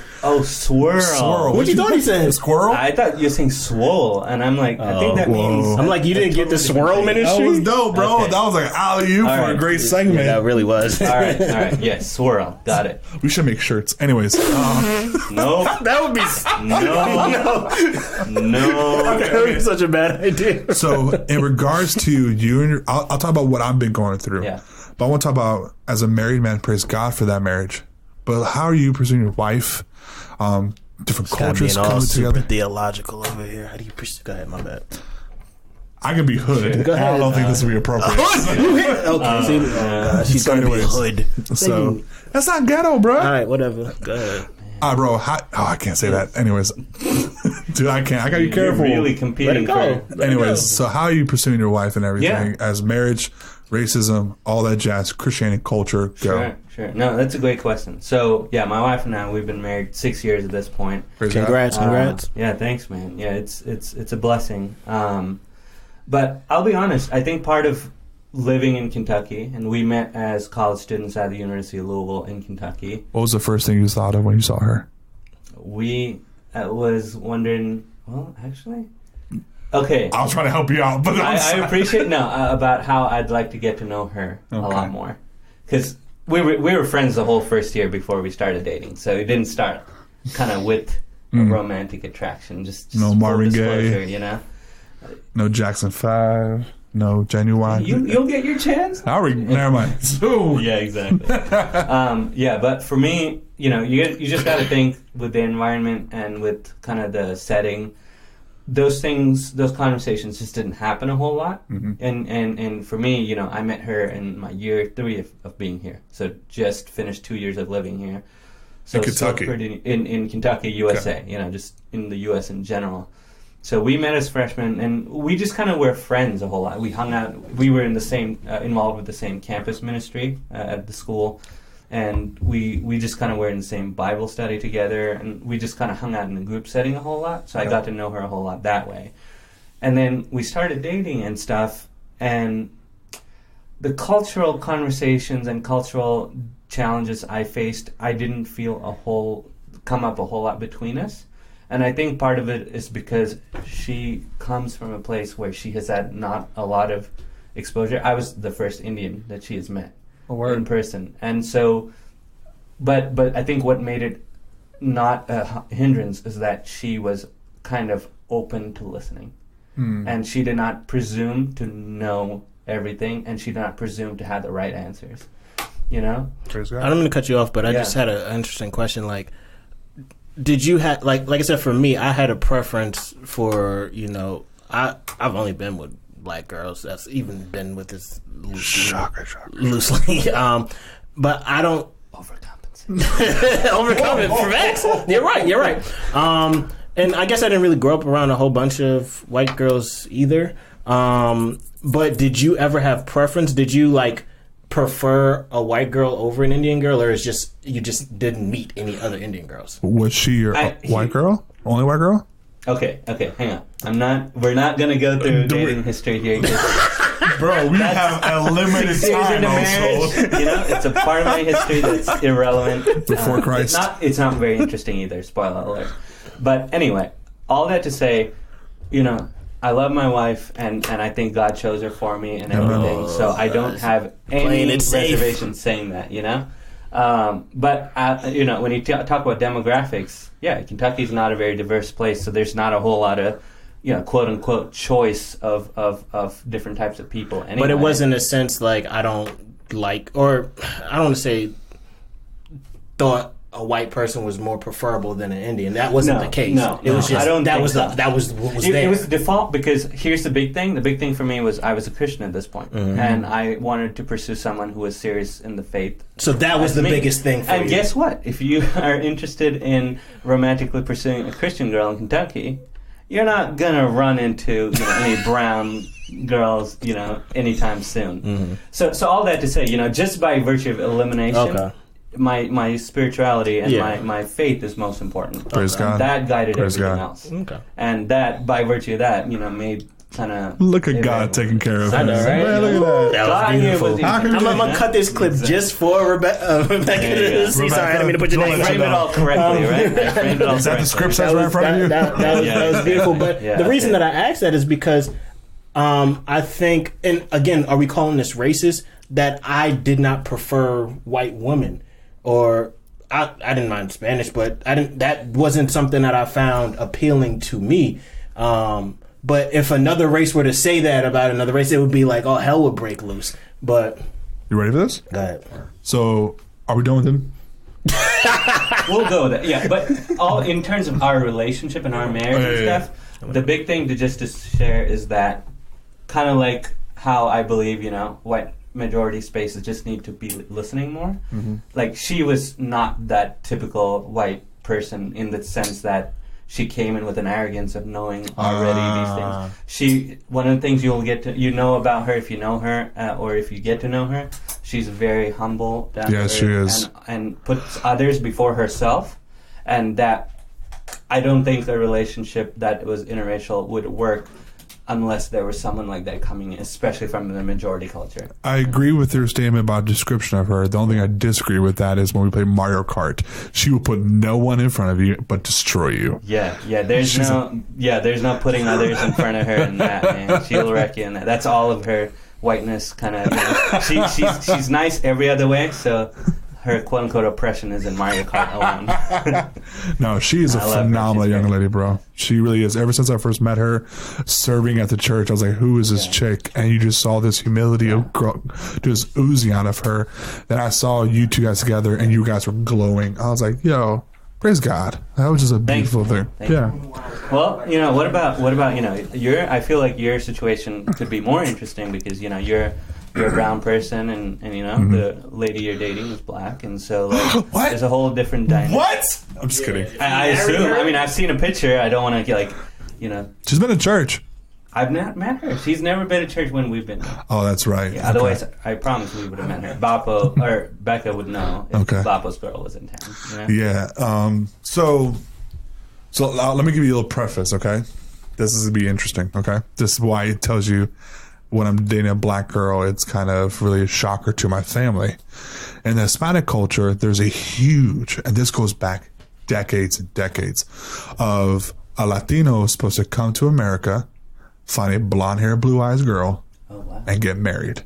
Wow. People don't see how this has been woven into our culture. I'm going to point two big things that people just skip over, but you just don't see it. Before the show started, I played some music on, and I was joking around listening to Cuban Pete that Jim Carrey did in the movie The Mask. Phenomenal song. But it's a throwback to a TV show. Does anybody know what the TV show is? I Love Lucy. I Love Lucy. Oh, dang, I was just making that up. No, for real. Rodrigo Ricardo was Cuban American, pursuing married to a girl named Lucy. Phenomenal show, funny to old people. If you love it, sorry. Anyways, but Becca knows about it. So, but you think about it, is a Cuban American fall in love with a white woman. That was kind of the dream. See, I never realized it was like an implicit kind of goal. I'm going to take it a step further that people really don't see it with. Okay? Was considered one of the top gangster movies of all time. Scarface. What did Tony Montana want to marry? Blonde hair, blue eyes, Michelle Pfeiffer, because that was a dream. If you saw his right hand man, who's Colombian or Cuban Colombian, he's looking for any other chick on the fly. But there was this woven within the Cuban culture and Hispanic culture. You made it when you married a blonde hair, blue eyes woman. Guess what my mom is? Blonde hair, brown, blue eyes woman. Wow. So it was really interesting to see this, and my dad would kind of engrave into me whenever I saw him, this is the type of chick you need to marry to be accepted, to be wanted in the culture. So for my first girlfriend ever, her name was Sade. Guess what race she was? Black. My family was like, it's just a young thing. It probably won't mean anything. What? Just out of curiosity, what was her complexion? Sade. Because I feel like you have a type, but go ahead. No, I don't. You don't? Okay. All right. No, because what's that face? I don't want to say Rihanna skin tone, but that's the closest thing I think of. Okay, so she was brown skin. She was brown skin. Yeah, she was definitely brown. Okay. So you didn't, again, going back to the colorism issue, like you like black girls, but you pause. Take the first word out. What'd you say? You liked black. Take that word out. Not complete the sentence. Huh? Not complete the sentence. You like girls? That was my deal. Like, I'm being kind of serious with that, because people are like, oh, you like a particular type of girl. It's like, no, I like women. I just saw a fine piece of woman. I was like, I want that. Just being dead serious right now, right? So when my family saw women who I dated, they're like, nothing makes sense. The only thing that made sense is that no one had a big forehead. So I just had that struggle of trying to find a girl. Now, when I became a Christian, the hard part was to find a girl who would accept me, especially with my sin in my past. Didn't matter if you were white, didn't matter if you're black, didn't Latina, doesn't matter. But the one thing I started noticing was, this is horrible, but this is really me. I was like, who is the quickest out of the three main races that I can find trust or build trust easiest? And I was like, black girls, my opinion. Shake your head, but I might be right. I might be right once in a while. Well, black women will hold you down if that's what you're trying to say. You got to. No. That's not what you mean. What do you mean? Hold you down, like ride with you? No. Yes, but let me. I hold you down means two different things to me. Hold you down means holding me back. That's why I was like, what do you mean? So you was talking about the hood. You ain't hood, bro. Now go ahead. So black girls for me they are the hardest group to gain trust from. But once you gain trust from them, they're ride or die for life. Okay. All right. White girls are complete opposite. Whereas they're the easiest girls you can get trust in. We have our expert person who knows white women. What do you have to say about that, Roshan? Oh, I'm writing all these generalizations down. How to categorically put all of one group into one statement. But then I'll go and tell my wife and see if it works. But for me, like, this was the sad perspective I thought through, and Latinos was just perfect medium of both.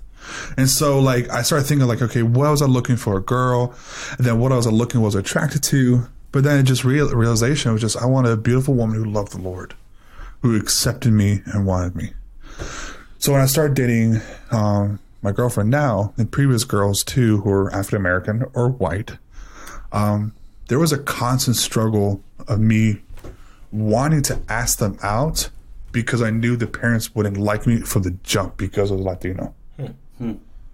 Where I know from verbalization, conversations of parents to my face saying, you're not good enough for my daughter.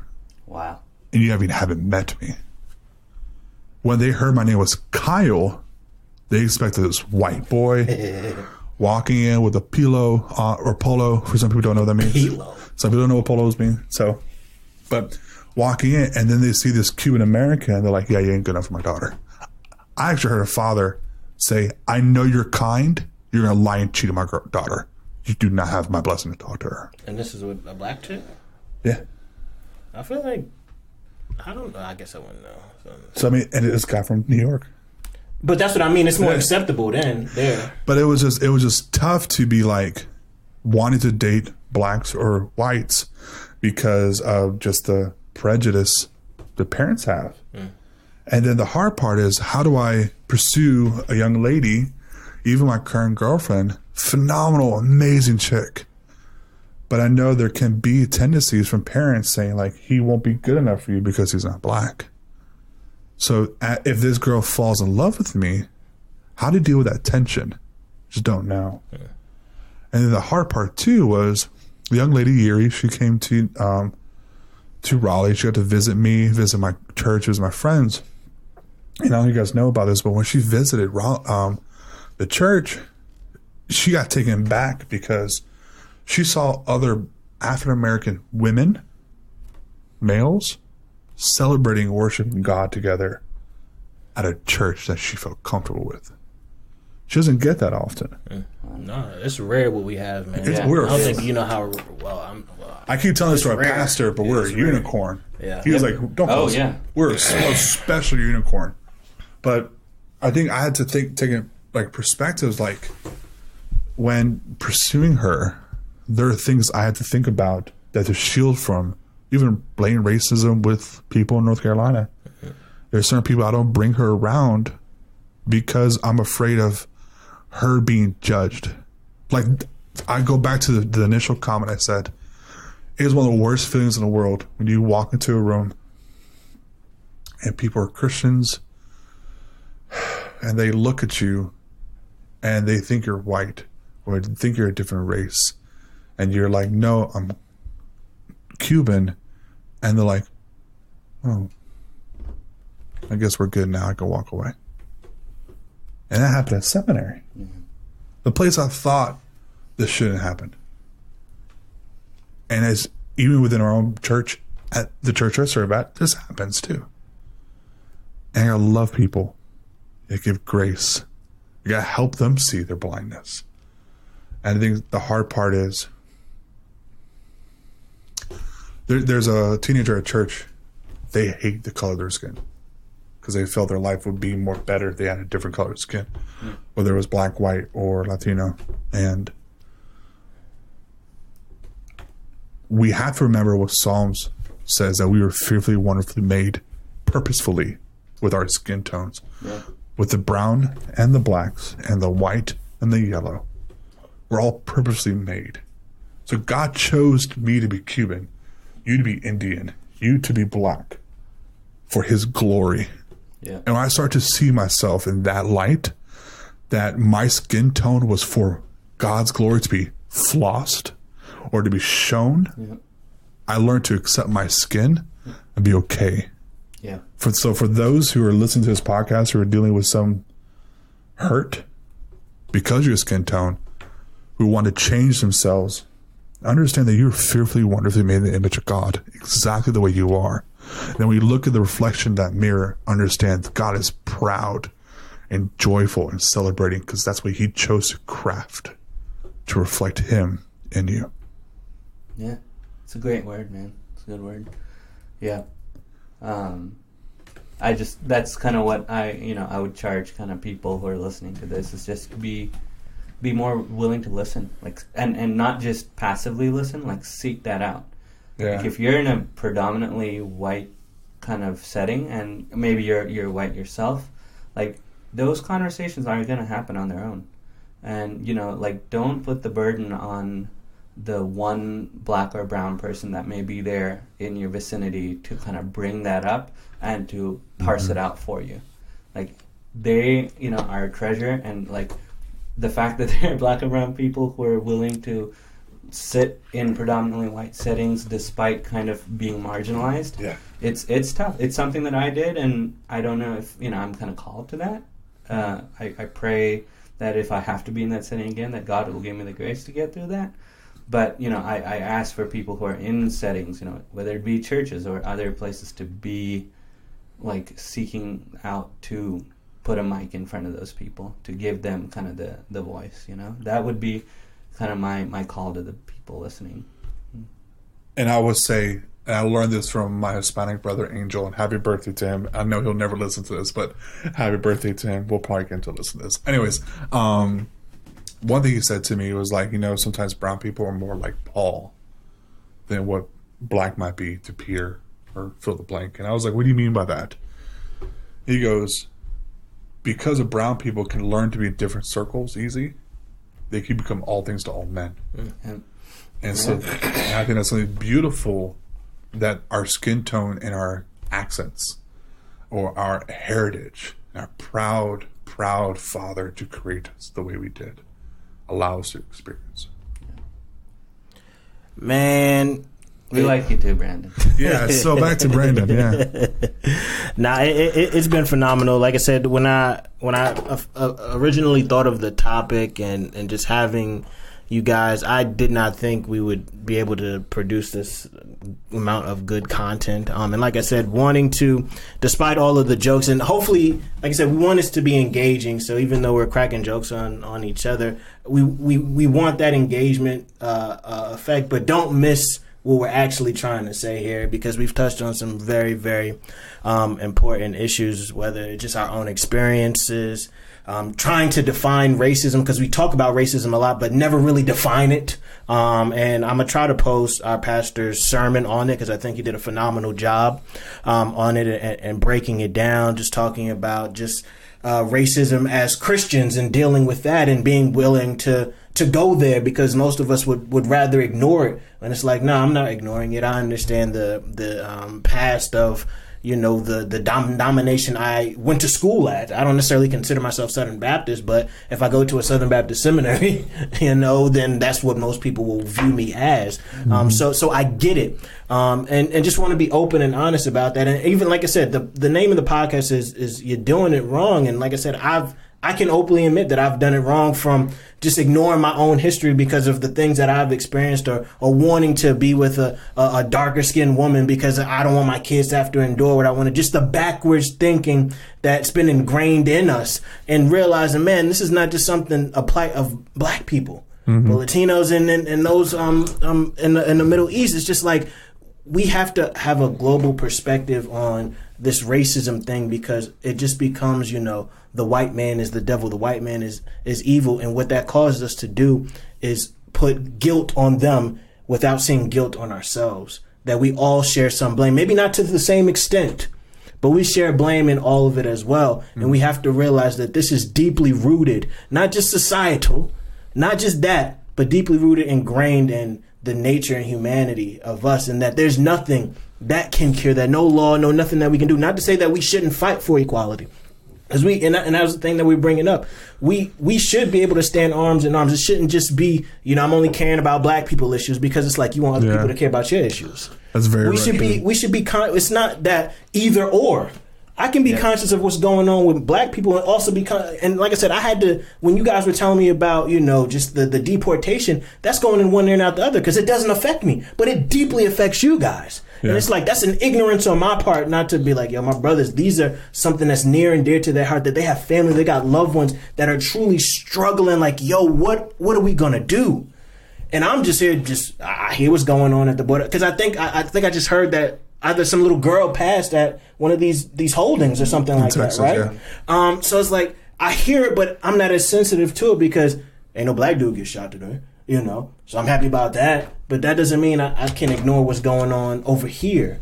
And that was the point of the conversation where we talk about racism a lot, especially in this political climate, and it just becomes a black and white issue. And it's not a black and white issue, man. There's something, you cannot point to a time in history where racism hasn't existed. Correct. We think that racism started at the transatlantic slave. That's not when it started. It's ingrained in our history. And for us to neglect that is to miss the whole point. And we're going to continue this cycle of just hating one another, thinking that just the white person is just X, Y, and Z, and not realizing, no, this is a human condition, that we are born evil. We're born evil, and that's just how it manifests itself. Whatever ism that you want to think of, classism, sexism, whatever ism, it stems from what? Hatred. Yeah. It stems from that, and then it outbursts into prejudice, whatever you want to call it, to oppression. It outbursts into that. And there's nothing that can cure that but Christ. And like I said, I hate to be so reductionist because it's not just simply preaching the gospel. It's preaching the gospel and living it out as well. Yeah. And this is what living it out is, having these difficult conversations, being in these spaces with our white brothers who are completely clueless sometimes, and being able to love them, even as difficult as it may be. But that's what we're called to do. And I think God has put us in that unique position to be a blessing, to show grace, to show mercy. He's positioned us in that unique place to be able to offer that. But I'm so grateful for you guys. I'm glad we can just sit back and just have fun. And the conversation shouldn't end here, So for those listening, just be mindful. Especially, black people, be mindful. Be mindful, It's not just us. We're not the only, like you were talking about the oppression Olympics. We're not the only ones who suffered, man. We're not the only ones. He stole that from somewhere. We're not the only. Yeah, it's not his. I'm sorry. I thought it was good. Whatever. It's good, but not mine. Yeah, he gets no credit. But we're not the only ones who have suffered. So I couldn't have asked for a better episode. You guys did a phenomenal job. Again, for those who are watching, y'all would see me get up and down. I've got the new cameras, but they're old cameras, so hopefully, as time progresses, we can, step up the quality. Just thank you for our brother Jeremy, who has been helping us out, holding me down. Thank you so much. Again, you guys, stop raising your hand. I got a question. No one can see you. I'm sorry. I got a question. But you guys can always support. I put a link in the description for ways that you guys can support. But any last words from you brown people?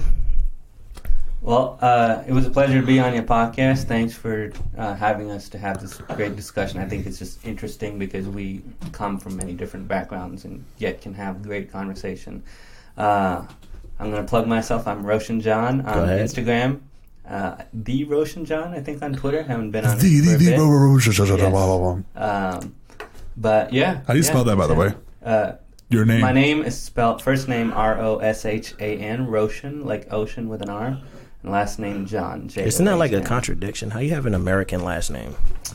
Basically, we come from Eastern Orthodox Christian background, so we get a bunch of slave Christian names. No. Oh, what? Whoa. Well, because black people have a slave name, so they have an American. So it's kind of like your slave except name. It's not slavery. From slavery. Can they say what kind of from just slave name? Yeah, but that's why. So you're white people. If you see Indians with English names, it probably means they come from like an Eastern Orthodox tradition. So it's against their will. That's why. What you had to say, Bapo? All right. I actually have a just general question for you. All right. If people do have questions, like particularly just because some people, whenever I do this stuff, they're like, hey, Bapo, can I get asked some questions? Can they come to you and ask so we can answer later for them, or what? Absolutely not. I'm kidding. What do you mean, like? Well, I have social media, so you have social media. So if you want to DM me, please. DM me or at me or whatever. Yeah, so I guess that's the best platform, I guess. Yeah, please. I'd love to have conversations with whoever willing to have it. So I'm on Instagram, on Facebook, and Twitter. Mine is simply I am Bapo. The letter IAMBAPO. Hit me up, have questions. If you're going to be honest with me, I'll be honest with you. So I do want to give that caveat. And Lord willing, we'll figure things out. So, No, go ahead. my last saying is simply that this is a process. Yeah. It's going to take time. There's still pride and issues I got to deal with. Facts. And I love you.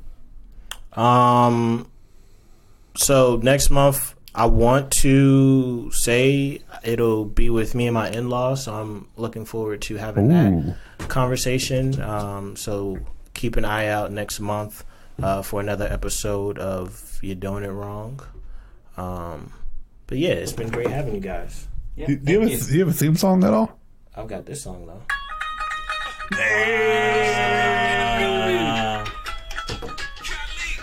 Shout out to Jay-Z and Punjabi MC.